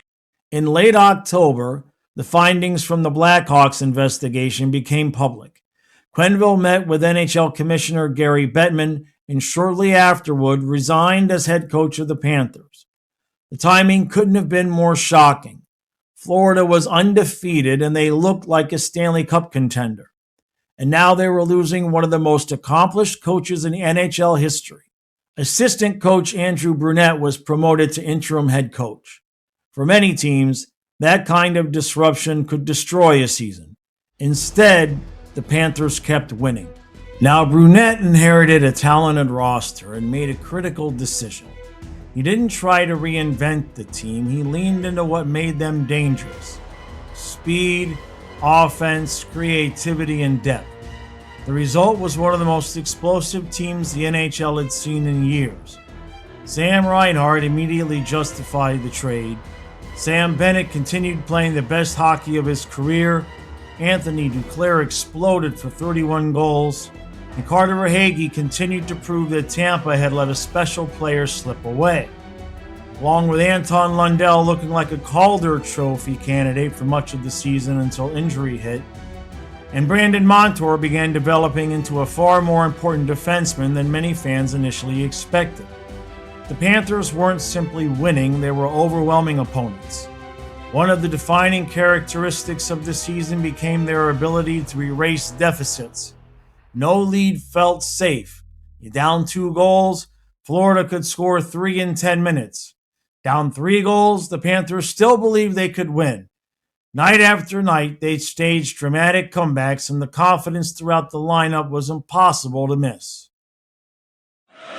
Played across. Barkov with a shot saved by Hammond. Puck pops up high. Huberdeau on the near wall, able to work this back. Uyghur to the circle. A shot. They score. It's Barkov again. And the Panther bench has erupted. I think they can't believe they've come back from 4 either. And then came another challenge. Aaron Ekblad suffered another significant injury late in the season. For a moment, it looked like losing their top defenseman could derail everything. Instead, players like Montour and Mackenzie Uyghur stepped into larger roles and helped keep the scoring machine running. And now Marchand into the Tampa zone. Picked up by Uyghur with a shot. Score! Mackenzie Uyghur made a defensive play at his own end and finishes it off, and the Panthers have the lead. By March, Bill Zito saw a legitimate Stanley Cup contender, so he decided to act accordingly. At the trade deadline, Florida acquired Claude Giroux from the Philadelphia Flyers. For more than a decade, Giroux had been the face of the Flyers franchise, one of the most respected veterans in hockey. To get him, Florida had to send a first-round pick and Owen Tippett. The price was steep, but Zito didn't care. And he wasn't finished. The Panthers also acquired Ben Chiarot from Montreal. The cost? Another first-round pick. Again, Zito paid it.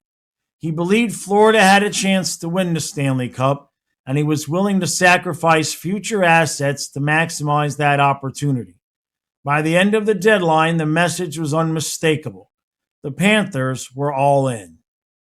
Ekblad beautifully holds it in the zone. What a play by Ekblad. Huberdeau, centering feed. He's got Ekblad. They score! And they're winning a goal! When the regular season ended, the numbers were staggering. 58 wins led to 122 points in the President's Trophy. The best record in the NHL, the highest scoring offense in hockey, and the greatest regular season in franchise history. The Panthers had evolved from a team hoping to make the playoffs into one of the favorites to win the Stanley Cup. But there was still one question. Could they finally win in the postseason? Pressure may be the most intense it's been in Sunrise in what seems to be an age. You thought last year's Panthers team was really good? This one makes that iteration look amateur. This is a team that can score at will. They were at a pace that rivaled some of the best in league history at one point. And it's only gotten more potent from there. When you add to it with Claude Giroux, it's arguably the best offense in hockey. 4 great lines complemented by depth and 3 strong defensive bearings. Not to mention Aaron Ekblad will hopefully be back to playing form soon enough. Now, if only this team could manage to play defense regularly and get goaltending that was somewhat consistent. I swear, Florida just gives opposing teams a handicap to see how much of a deficit they can come back from. They should really stop doing that. The President's Trophy curse takes no prisoners. Their first-round opponent was the Washington Capitals, and immediately, old fears returned.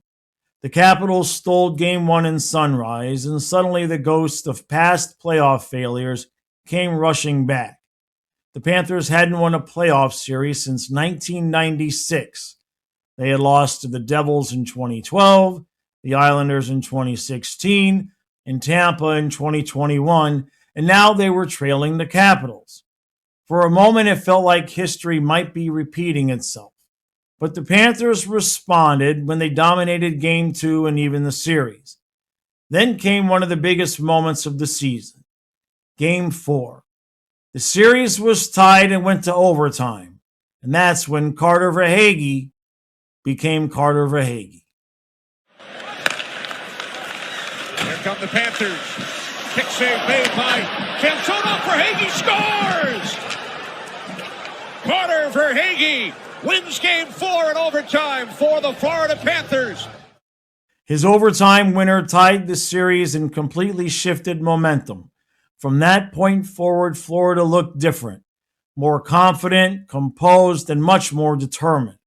When Game 6 arrived, the Panthers found themselves yet again in overtime, and yet again, Carter Verhaeghe. It's held in by Ben Chiarot. Centering pass for Verhaeghe. He scores! Carter Verhaeghe wins it in overtime, and the Florida Panthers are on their way to the second round of the Stanley Cup playoffs. The Panthers had finally won a playoff series. 26 years of frustration had finally come to an end. The celebration was enormous, but waiting in the second round was the team that nobody wanted to face. The Tampa Bay Lightning. Again. Now, 1 year earlier, Tampa had eliminated Florida in 6 games. Now the Panthers had home ice, the President's Trophy, and the deepest roster in franchise history. Many believed the outcome would be different. Instead, Tampa delivered a brutal lesson. Game 1 was perhaps Florida's biggest missed opportunity. The Panthers controlled large stretches of play, they generated scoring chances, they carried possession, but Andrei Vasilevsky was brilliant as he tended to be, and Tampa won 4-1. Florida had played well enough to win, but they just couldn't solve Tampa's goaltending. Then Game 2 brought more frustration. The game was tied late, and then with 3.8 seconds left, Mackenzie Weegar. Backside pressure by Ruda, gets the puck down low, and how about that pass for Kucherov? Are you kidding me? And wide open left in front. After that, the series was pretty much over, even if the games didn't end in blowouts. Game 3 led to a Tampa victory, and the stats were shocking. Through 3 games, the highest scoring team in the NHL had only scored 3 goals, not to mention their completely inept power play. The Panthers had spent the entire season overwhelming opponents offensively, and now they couldn't find answers. Game 4 was closer. The Panthers battled and pushed, and they desperately tried to extend their season. But Tampa's championship experience showed, and the Lightning won 2-0 and completed the sweep.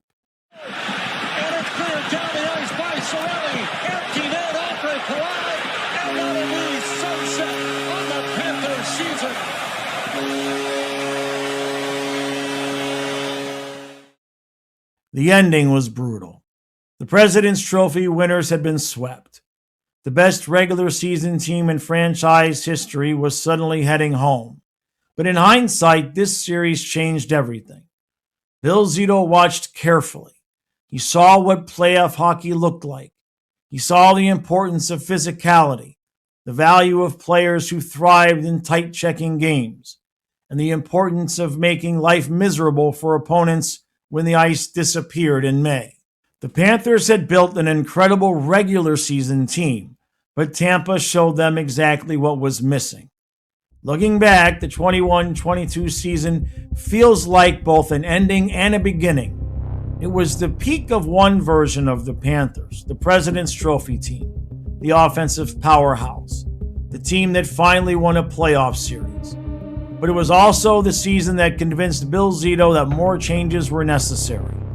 The lessons learned against Tampa Bay would directly influence the biggest move of his career, a move that would shock the hockey world. Barkov again over the blue line.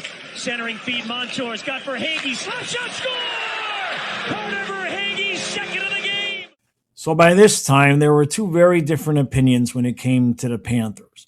Those that were casual fans of the team or just casual hockey fans pretty much figured the Panthers were on their way. They saw guys like Huberdeau having 115-point seasons, Barkov dominating, the team winning the President's Trophy. Yeah, they lost in the second round, but Tampa Bay was busy winning cups during that stretch of time, so nobody really figured too much out of that. And they just figured, well, Florida must be next. But those of us who have been fans from the beginning, the 6 of us that stuck with the team through thick and thin, we kind of knew something just wasn't right. Yeah, you had Huberdeau at 115 points and Barkov dominating, but something was missing, and we saw it every time we got to the postseason. And so while from the outside it appeared as though the Panthers were getting ready to dominate the league, fans and I guess also the management of the team had questions. Was the combination of Barkov and Huberdeau really the one? Were those 2 guys really going to be the 2 that brought the Panthers to a final championship level? As those questions were beginning to be asked, the Panthers had to make a decision.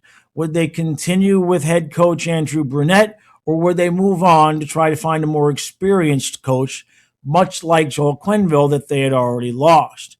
In the end, Brunette's stubbornness and his inability or lack of desire to fix the power play spelled his demise, and the Panthers went with the experienced coach when they hired Paul Maurice.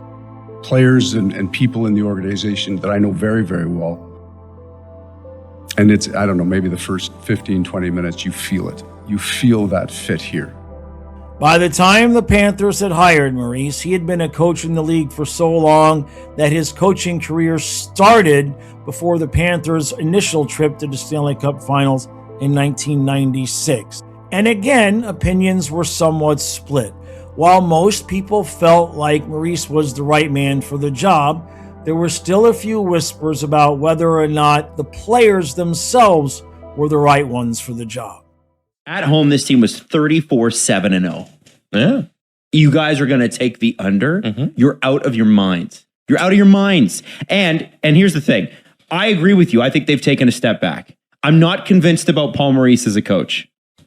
Well, that's going to affect their home record. Somewhere around the middle of July, whispers began that a certain player by the name of Matthew Tkachuk was wanting to get out of Calgary. Now, Calgary had their own problems at the time, which is unimportant to this video, but the fact that Tkachuk could possibly be available led to a lot of, let's just say, consternation by Panther fans. Now, as is the case still today, whenever a player becomes available for the Panthers that they could possibly make a trade for, back then the idea was, hey, just give him Lundell, which is the same damn answer that most Panther fans have to any trades now. During this time, I was taking a break from making content, and I was a little bit pissed off that Panther fans were so stuck on trading Lundell that I made a video about, hey, don't trade Anton Lundell. During that video, I proposed a specific trade, and well, here's what I said and what eventually ended up happening. Business is business, and Huberdeau is closing in on 30. Now, if you called up Calgary and said, hey, Huberdeau, Uyghur, and give him any other prospect than a first, not Lundell, but Huberdeau, Uyghur, a first, any other prospect. If Calgary said yes, I pull the trigger, because I'd rather have 8 more years of Tkachuk than 8 more years of Huberdeau, because the age difference, just the age difference alone.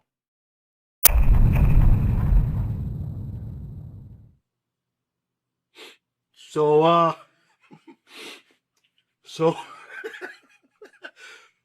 good morning.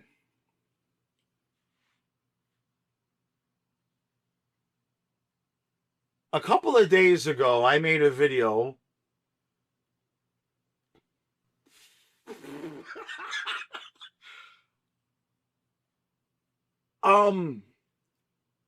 I'd like to crack the joke and say I wasn't serious, Bill, but I don't know. I have to digest this. I'm reading the NHL Network or the NHL.com article, and I'm saying this is a spoof, right? This is the Onion, right? Somebody's trolling me. This can't be real, but it's real. It's like Zito watched that video, said, screw it. Boop, boop, boop. Yeah, Calgary, here's the deal. So yeah, that happened. Now, opinion was mixed, and in fact, one of my favorite things to do is go back and look at the comments on the video where I predicted his trade versus the actual trade happening, and just see how everybody thought I was kind of crazy, or at least that the Panthers were a little bit Cocoa Puffs for what they were doing. Most people, like I said, the casual fans of the team or the casual NHL fans that really didn't follow the Panthers all that much, they just saw Huberdeau and his 115 points and thought, what the hell are the Panthers doing? They must be crazy. But us Panther fans had already watched the Barkov-Huberdeau combination several times in the playoffs falter. And we could tell, man, this is a great regular season team, but when it comes time to play playoff hockey, we didn't really feel like Huberdeau had the juice. He just kind of faded and disappeared, and while he'd get his points, there was just something missing. Tkachuk brought exactly what he was missing. The 22-23 season began with enormous expectations. Just 1 year earlier, the Panthers had won the President's Trophy and recorded the best regular season in franchise history.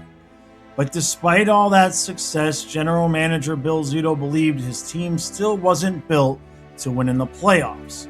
The sweep at the hands of Tampa Bay had exposed their weaknesses, and the Panthers needed to become harder to play against.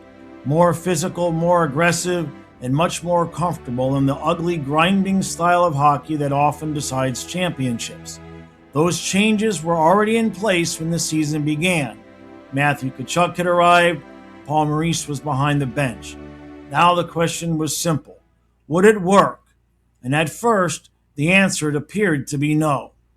That was off the ankle of Gustav Forsling, who's hobbling around on the ice right now. Kurashev around him, scores!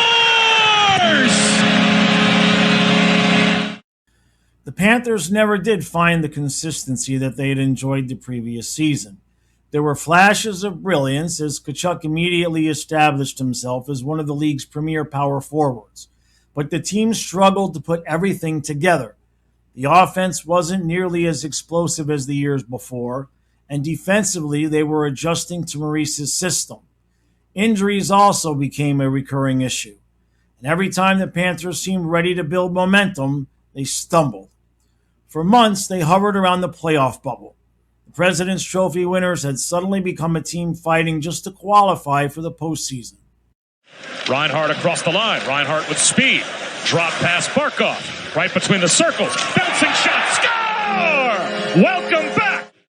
As the season wore on, frustration grew. Then came a comment that many Panther players would later remember. This is do or die for the Panthers right now. So, I watched them the other night, and, I know I'm staying at Brady's house, but Brady's team, they played really well. They'd have some jam, and, I'm a little disappointed in the Panthers. They're a bit, they're a soft team, and they're getting everything they deserve right now. That's Keith Tkachuk, Matthew's father and former NHL star himself, publicly referring to the Panthers as soft. Now, whether he intended that as motivation or criticism hardly mattered. The comment spread quickly, and inside the Panthers' dressing room, it stung. This was a team that believed it had become tougher, a team that believed it had already changed, and yet people still questioned whether or not they had the mentality necessary to win difficult games. The criticism only intensified as the playoff race tightened, and then came another defining moment. There, Paul Maurice letting his team have it at the bench, regardless of whether this one is coming back or not. There's the intensity of a coach trying to get your team dragged into the playoffs, as he's saying, you had control of this game, you got a 1-goal lead, and he's not happy with the results of his team and the way that they're playing. The cameras caught Paul Maurice delivering an emotional and fiery message to his team on the bench in Toronto, no less. It wasn't a calm teaching moment. It wasn't a tactical adjustment. It was a challenge. Maurice was demanding more urgency, commitment, and more fight. The clip quickly circulated among fans, and whether by coincidence or not, something began to change. The Panthers started playing with desperation. Every game felt like a playoff game, and every point mattered. Tkachuk elevated his game even further, and Bobrovsky gradually found better form. The team began winning the close games that had slipped away earlier in the season, and slowly but surely, Florida climbed back into the race. Now the Panthers trying to come the other way, 2-on-1. Barkov with Montour in overtime. Barkov waits, sets up Montour. Let's go home, baby! Brandon Montour wins it. 3-2 Florida. It sure as hell wasn't pretty and it wasn't dominant, but they survived. The Panthers finished with 92 points and claimed the final wildcard spot in the Eastern Conference. Their reward? A first-round matchup against the greatest regular season team in NHL history, the Boston Bruins. Bergeron scores for Marchand. 1,000 points for a 1-in-a-million player. The Bruins entered the playoffs with 65 wins and 135 points, both NHL records. They were overwhelmingly the favorites. For Florida, simply being competitive would have been considered respectable. Instead, the Panthers refused to be intimidated. Boston took a 3-1 lead, and right at the end of Game 5, it seemed as though the Panthers would get eliminated in the exact fashion you would expect, a Brad Marchand breakaway.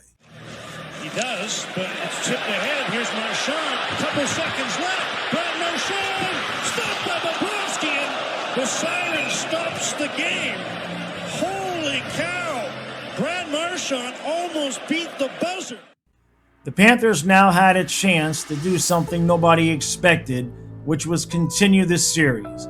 Later in overtime of Game 5, this happened. Shotgun all the way down the ice. Allmark out of his net. Gives it away in the corner. Corner in front. Loose puck. They score! Matthew Tkachuk. There will be a Game 6.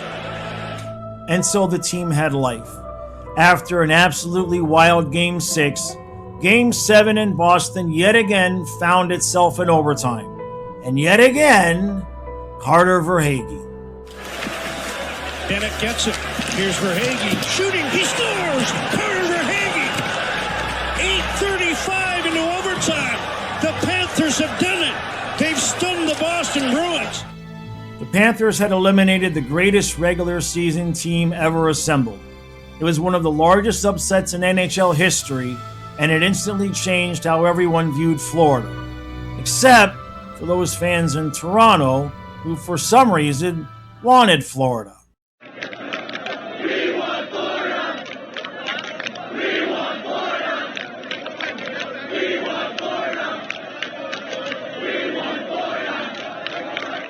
As it turns out, not much needs to be said about that series against the Leafs. The Panthers won in 5, they dominated, and they moved on right to where they belonged in the Eastern Conference Finals against the steady, unrelenting Carolina Hurricanes. Kakash is there.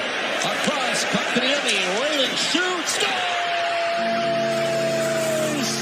Jesper Fast tips it in. The series started off exactly as you would expect for a series between two incredibly talented yet defensively focused teams. The game ended up going 4 overtimes and just about into the 5th overtime before Matthew Tkachuk called game. Turns in his own zone. Slavin can't clear chance. Scores! Matthew Tkachuk puts it to bed, and Florida has won. Not to be outdone, Game 2 required overtime as well. Success short-handed. It's in front. Oh!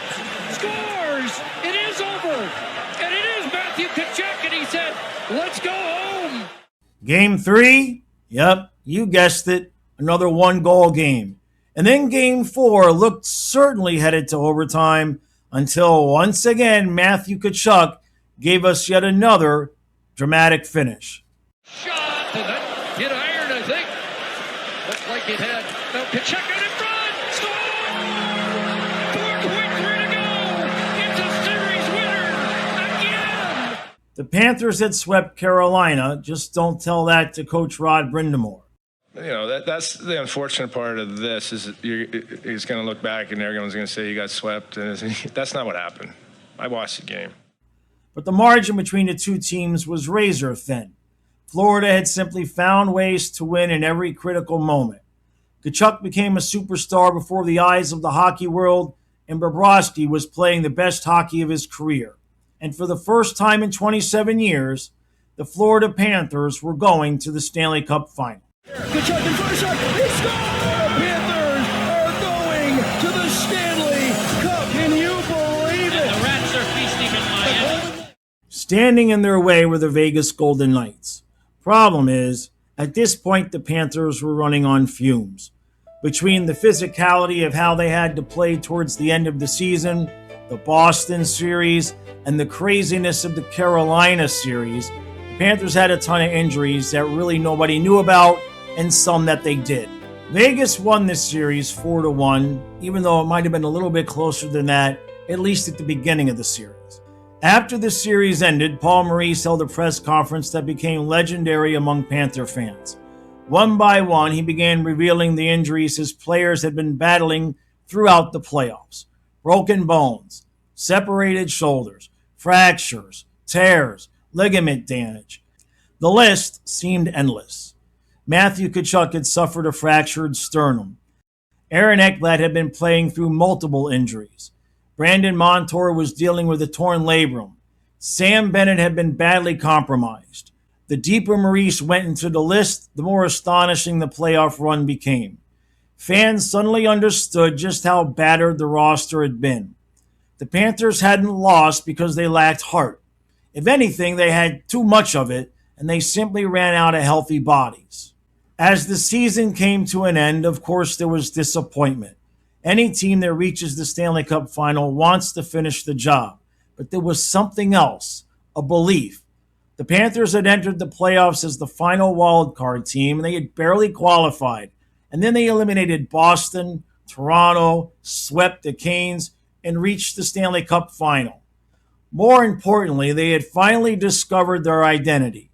They weren't the President's Trophy team anymore. They weren't trying to win with skill alone.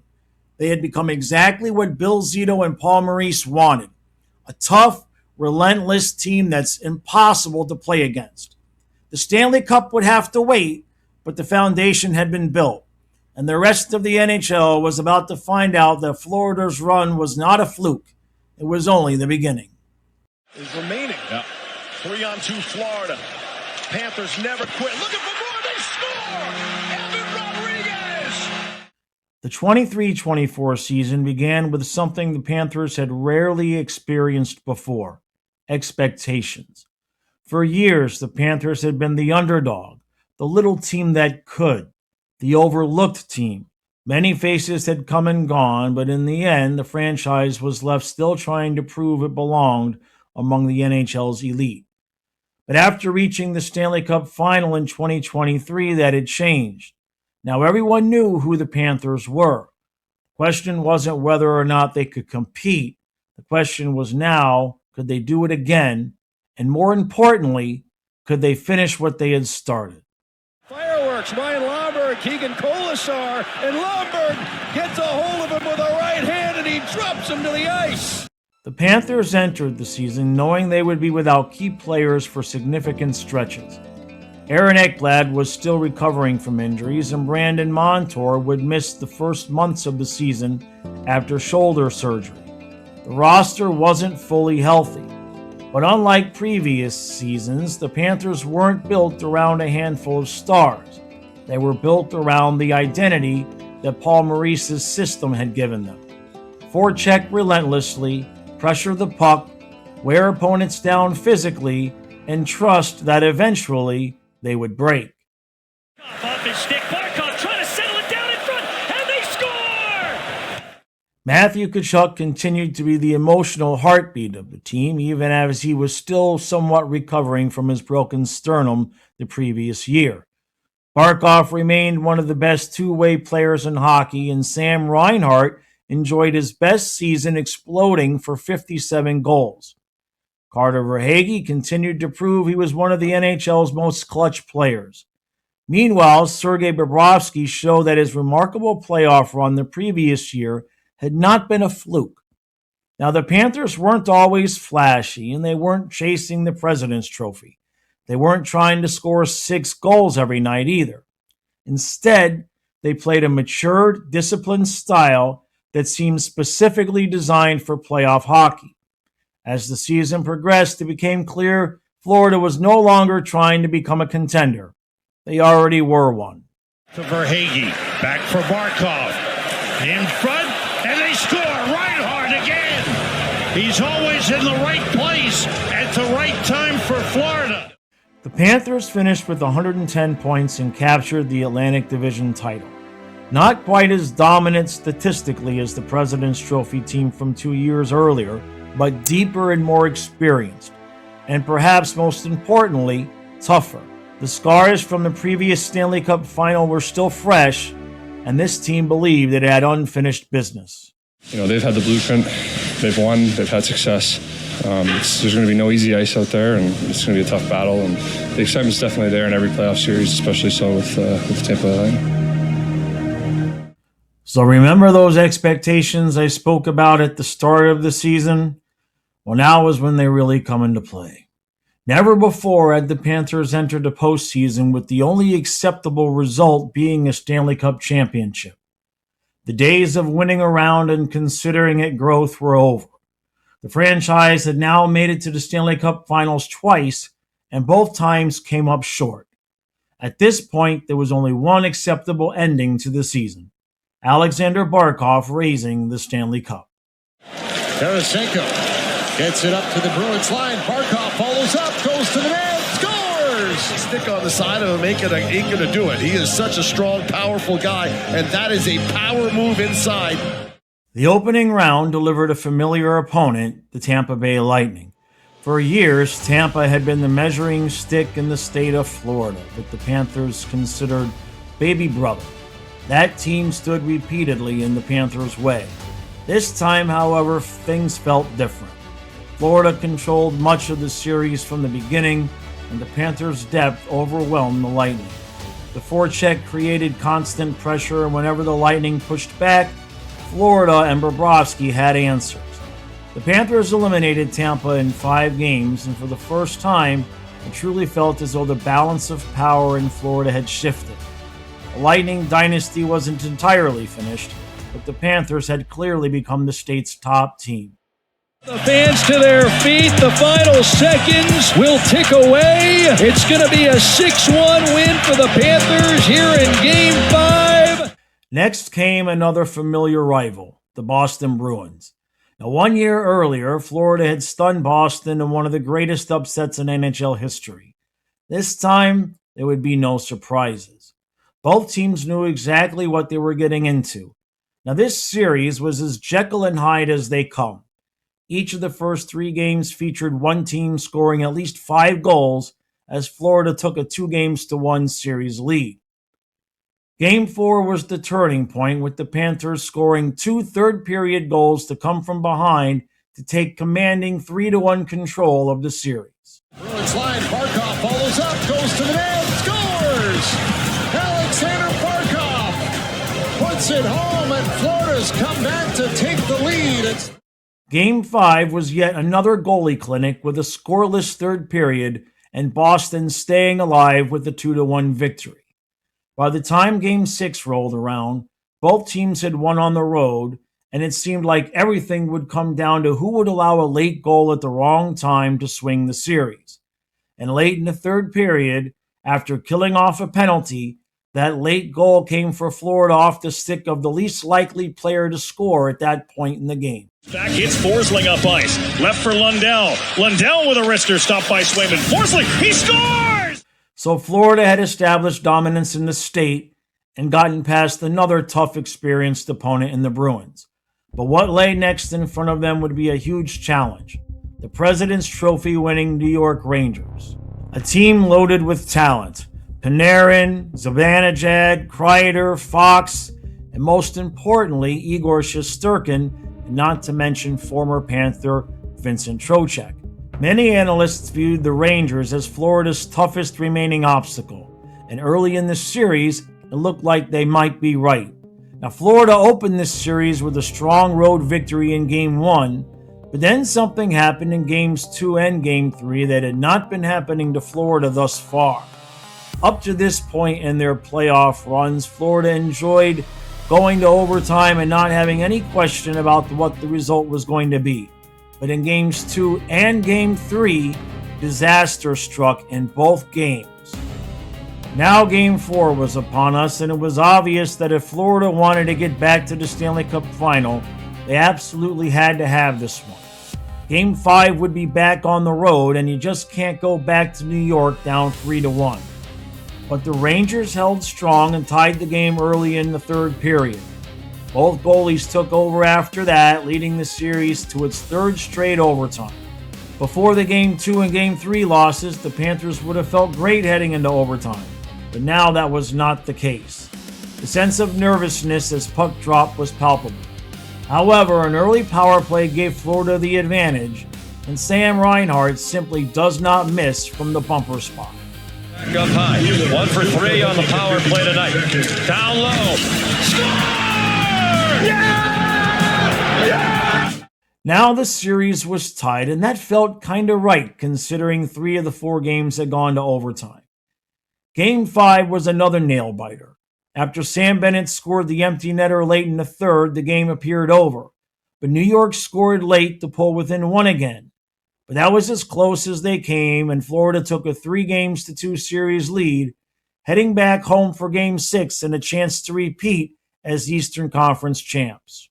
Game 6 was eerily similar to Game 5. Again, New York scored very late in the third to close the gap to 1 goal. But as would be the standard being set by the Panthers, Bobrovsky held on to the 1-goal lead, and they were headed back to the Stanley Cup final. We'll run out the clock in the corner for the 2nd game in a row. The Florida Panthers repeat as Eastern Conference champions. And waiting for them were the Edmonton Oilers. Led by Connor McDavid and Leon Draisaitl, Edmonton possessed perhaps the most dangerous offensive attack in hockey. The Panthers knew exactly how dangerous the Oilers could be, but they also believed they had the formula to stop them. The series began almost perfectly for Florida. Not only did they win the first 3 games, but they only allowed 4 goals in those 3 games. But something happened late in Game 3 that gave Edmonton some hope. Out of those 4 goals that they had scored, Edmonton scored 2 as Game 3 was coming to an end. It wasn't much and they still were down 3-0, but it started to give Edmonton a little bit of confidence that maybe the Panthers weren't exactly unbeatable. Game 4 was part shock but part expected. The Oilers would win that game 8-1, which was shocking considering the score, but it really wasn't that much of a surprise when you think about a team trying to not get swept in the Stanley Cup final on home ice. It was to be expected that they would go down fighting. The assumption was, all right, no biggie. Florida can just win the cup on home ice in Game 5. Nothing to see here. Sort of had sweep all written over it, and then all of a sudden we've got a series. So was that 8-1 loss in Edmonton a Florida speed bump, or did the Oilers figure something out that can help them here tonight? Until Game 5 came. Florida played better, but really had no answer for the Edmonton offense, and the Oilers won 5-3. Now Florida had a problem. Edmonton had solved the Panthers' defense, and Bobrovsky was reeling. The series was switching back to Edmonton, and it seemed as though Game 7 was a foregone conclusion, and it showed on the ice. Edmonton absolutely dominated Game 6 on their way to a 5-1 victory, and it seemed like the Panthers were cooked. After allowing 4 goals in the first 3 games, they had now allowed 18 in the following 3. For a team that was supposed to win with defense and goaltending, to say that it was a disaster was a massive understatement. For Florida to win, they needed to figure things out quickly, while all Edmonton had to do was continue doing what was working for them. This to me is the biggest lead-up anticipation of a Stanley Cup Finals game that I ever imagined in my life. So many different storylines. What we talked about after games 1 and 2 are much different than what we're talking about now. Now, no team in nearly 80 years had blown a 3-0 Stanley Cup final lead.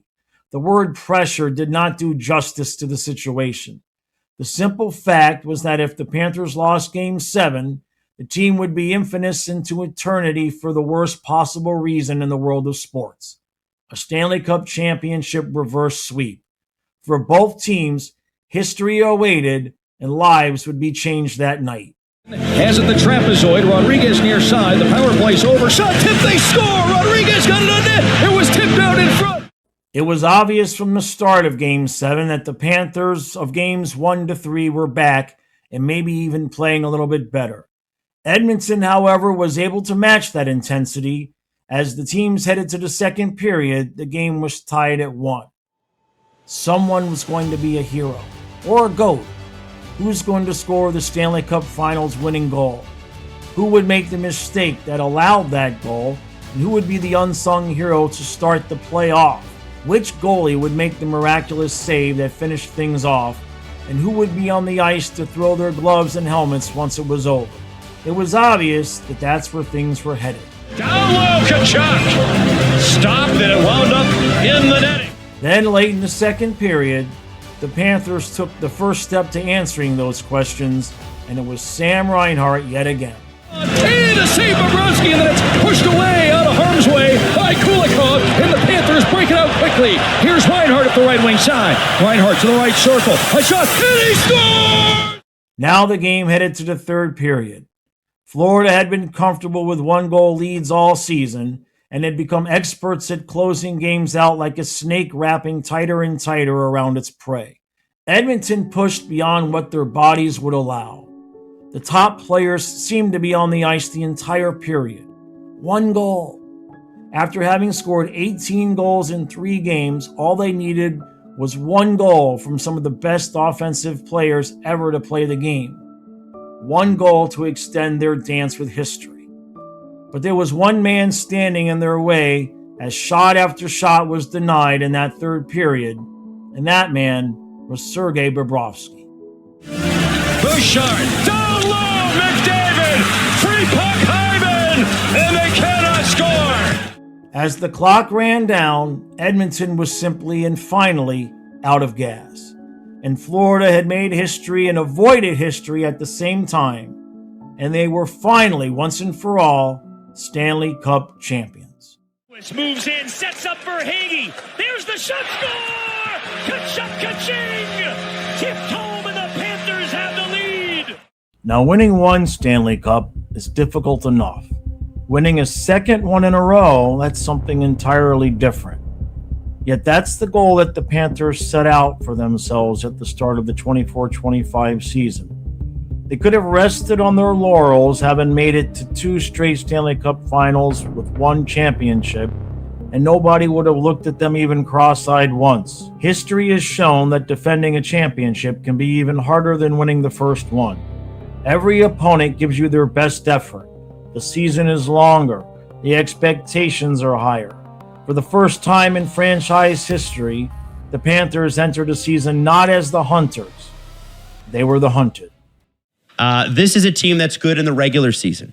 This is a team that's better in the playoffs. Yeah. This is a team that when they won the league the first time, the President's Trophy, everybody was like, yeah, dude, the okay. number one knock against them heading into this season is that they've been to the finals twice. Now, unlike previous seasons, there were no questions about Florida's identity. Paul Maurice and Bill Zito had built one of the most complete teams in hockey, relentless on the forecheck, disciplined defensively, and deep at every position. The Panthers were led by a core that knew exactly what it took to win 16 playoff games. Barkov, Bobrovsky, Reinhart, Bennett, Verhaeghe, Lundell continued to develop. Every night, the Panthers looked like a team that expected to win. But Bill Zito wasn't interested in simply defending the Stanley Cup. He wanted to improve the Panthers to the point that they would become known as one of the greatest teams in recent memory to win the Stanley Cup. And so at the trade deadline, Bill Zito pushed his chips directly to the middle of the table. The Chicago Blackhawks have traded defenseman Seth Jones to the Florida Panthers in exchange for goaltender Spencer Knight and a first-round pick in 2026, upending the balance of power in the Eastern Conference for the defending Stanley Cup champions. As the trade deadline approached, Florida already looked like one of the favorites to repeat. Most general managers would have been satisfied, but not Bill Zito. His first major move came when the Panthers acquired Seth Jones from the Chicago Blackhawks. The price was significant. Goaltender Spencer Knight, who had once been viewed as Florida's goalie of the future, was sent to Chicago along with a first-round draft pick. It wasn't an easy trade. Knight had overcome tremendous personal adversity and remained incredibly popular inside the organization and with the fan base. But Zito believed that Florida had a championship window, and Seth Jones immediately gave the Panthers another elite, minute-eating defenseman capable of playing in every situation. And then, just when it seemed Florida was finished making moves, at the last possible minute, Zito shocked the hockey world. As the trade deadline came to an end, there was one simple tweet: "I'm hearing Marchand to Florida." The tweet was correct. Last minute possibility, we're hearing that Brad Marchand could become a Florida Panther. Holy! I said get out of the East, Brad! I said get out of the East! The Panthers had acquired Brad Marchand from the Boston Bruins. For more than 15 years, Marchand had been one of Boston's greatest players, one of Florida's biggest rivals, and one of the most hated players among Panther fans. And now suddenly he was wearing a Panthers sweater. It felt almost impossible, almost too good to be true. But inside the locker room, nobody cared about the rivalry. They only cared about winning, and Marchand brought exactly what Paul Maurice loved with his experience, competitiveness, and he was the biggest agitator the league had known in some time. There's a little cross check and then a turnaround spear right to the midsection. Marchand possessed an almost unmatched ability to thrive when the games mattered most. So Bill Zito wasn't simply adding talent. He was assembling what looked to be like the deepest playoff roster in the NHL. Ekblad shot, tip, score, Tkachuk, ka-ching! Yet again, it would be the Lightning that the Panthers faced in the first round, and yet again, Tampa Bay was dispatched with relative ease. Florida won Game 1 and then Game 2 in overtime, and that was as close to making it a series as Tampa Bay would get. The Lightning would settle for a gentleman's sweep by surviving Game 4, but Florida showed everyone that they meant business with a 6-1 victory in Game 5 to finish things off.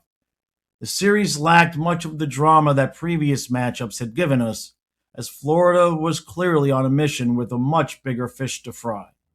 If there was one series that tested the heart of the defending Stanley Cup champions, it was the second round against the Toronto Maple Leafs. Toronto entered the series believing this was finally its year. The roster was loaded with talent and their confidence was high, and after years of playoff disappointment, the Leafs saw a legitimate path to the Stanley Cup. And early on, they backed it up. At Scotiabank Arena early, gets it back to the blue line. Nylander working it on the right side. Goal! Oh, he's back it over. First shot on goal. 33 seconds in.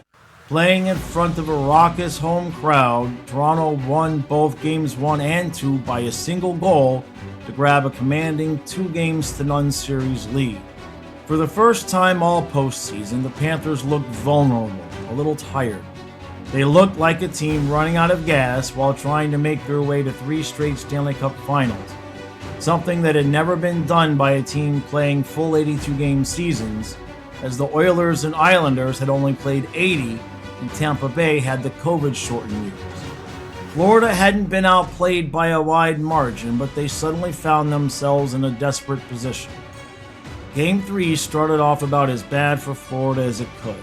Matthew Nye scored 23 seconds in to give Toronto a lead, and then 5 minutes later, Tavares made it 2-0. Florida would get one back early, but in the second, Tavares scored again, and this is where everything changed. For the first time since losing to Vegas in the finals, the Panthers looked cooked. Down 2-0 in this series and down 3-1 in Game 3. A loss here almost assuredly ended their run, and the team looked shaken. Did this group have a final gasp in it? Did they have enough energy left to reach down and pull off a comeback? After 2 straight trips to the finals, including 1 championship, nobody would have blamed them if this was as far as their bodies could take them. Except this group was special, and no such flag of surrender would be waved today.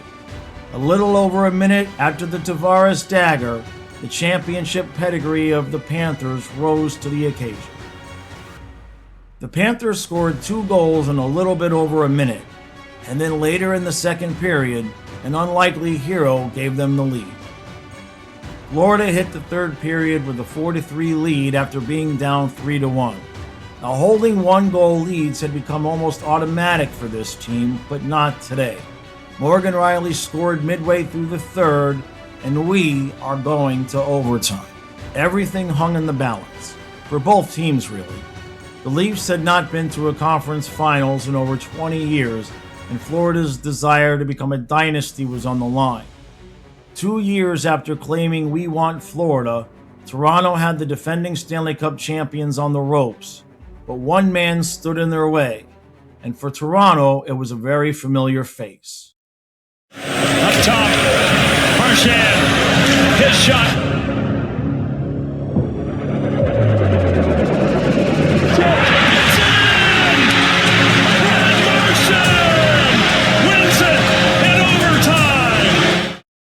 That Game 3 overtime victory was all the fuel that Florida needed. The Panthers won Games 4 and 5 by a combined score of 8-1. Now, to absolutely nobody's surprise, Toronto was able to stay alive in Game 6 and set up a winner-take-all Game 7 in Toronto. The game started as a clone of Game 6 with both teams scoreless. But then in the second period, the Panthers said enough is enough and took a commanding 3-0 lead, scoring 3 goals in just over 6 minutes. The game ended with a final of 6-1, with that same familiar face of Brad Marchand sealing the deal with an empty netter. The Panthers were moving on to greener pastures, and just like they had ruined the Bruins' best regular season ever and had taken control of the state of Florida, the Panthers finished off the infamous Core 4 of Toronto, as that lead in Game 3 was as close to a Stanley Cup that they ever achieved. The Eastern Conference Finals against Carolina was a simple formality. Gone were the 2-1 overtime games and the nail-biting action. Florida won the first 3 games by a combined score of 16-4. And Carolina shut out the Panthers in Game 4 and then grabbed a 2-0 lead in the first period of Game 5. And it looked like Florida might have a problem on their hands. But with the memory of having nearly blown a 3-0 series lead against Edmonton still fresh in their minds, Florida came out with a purpose in that second period, and like they had against Toronto, scored 3 goals, including 2 that were 30 seconds apart, to take a 3-2 lead into the third period. In the third, Seth Jarvis tied the game up for Carolina, but not long after that, the man known as Swaggy put the final dagger in Carolina's hopes and sent Florida to its third straight Stanley Cup final. And once again, it was the Edmonton Oilers standing in the Panthers' way. But the feeling was mutual as Florida stood between Connor McDavid and the one thing he had yet to achieve, the Stanley Cup. Florida had only really been challenged by one team thus far in the playoffs, and they finished the Canes series looking like a machine that could not be stopped. Yet, there was still work to be done. Game 1 followed a pattern that was not the Panthers' usual style.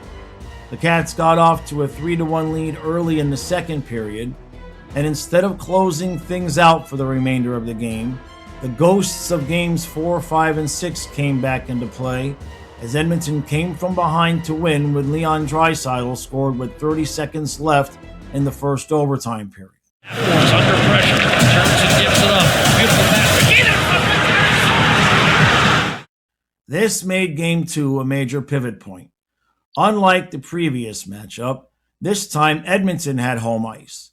And going down 0-2 would make it so the Panthers' best case scenario would be to try to get the series to another Game 7, but this time in Edmonton. The series held in the balance. And boy, did the two teams show it. The first period started off like a heavyweight match with both teams looking for a knockout punch. They scored 5 combined goals in the first 12.5 minutes, with Draisaitl yet again giving Edmonton the lead heading to the second. Cross to McDavid. McDavid! Draisaitl scores! What a spectacular move! Eventually, the teams found themselves with a 4-4 tie headed for overtime. The next goal would likely determine the direction of the series. The first overtime settled nothing, and then midway into the second overtime, the trade that shocked the league paid dividends yet again. To the near point, out low in the zone is Marchand. Pass over by Marchand. A breakaway hits in Marchand. Can he tie the series? And he scores! Brad Marchand in overtime, and the Panthers win Game 2. Much like the Toronto series, the Panthers used that Game 2 overtime victory as a way to gain momentum in the series. The Panthers won Game 3 in a blowout. Edmonton showed one last gasp of resolve in Game 4. The Panthers came out smoking hot and left the first period with a 3-0 lead. The Oilers, accustomed to coming back time and time again, did just that. Edmonton scored 3 in the second and took a 4-3 lead into the third. Sam Reinhart sent the two teams to yet another overtime, but this time it would be Leon Draisaitl delivering for Edmonton, and yet again, the series was tied. Florida makes the long change. Breaking free is Draisaitl. By the time Game 5 arrived, it seemed inevitable that this series would make it to 7 again. Florida jumped out to a 2-0 lead in the first period, and this time there would be no Oilers comeback. The Panthers won 5-2 and moved within one game of repeating as Stanley Cup champions. Would Edmonton have one more comeback in them? They had come back time and time again for the past 2 seasons, but this would be a tall task. By the end of Game 5, it looked like Florida was grinding Edmonton down, much like they had the previous year in Game 7. Game 6 was really never that close.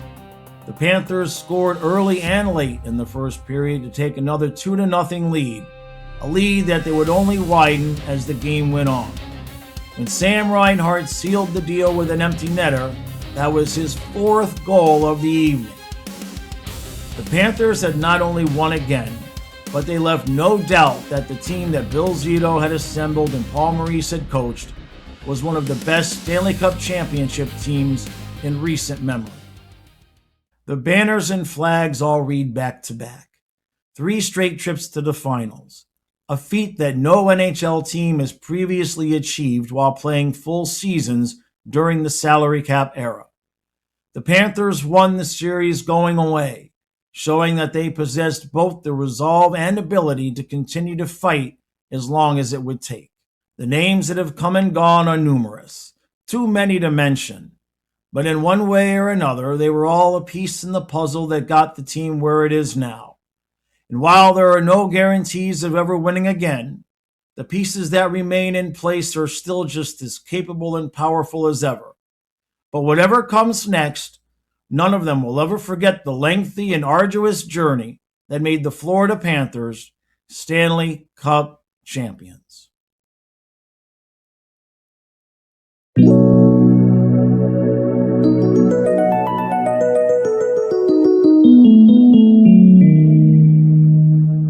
I know you wanted me to stay, but I can't ignore the crazy visions of me in LA.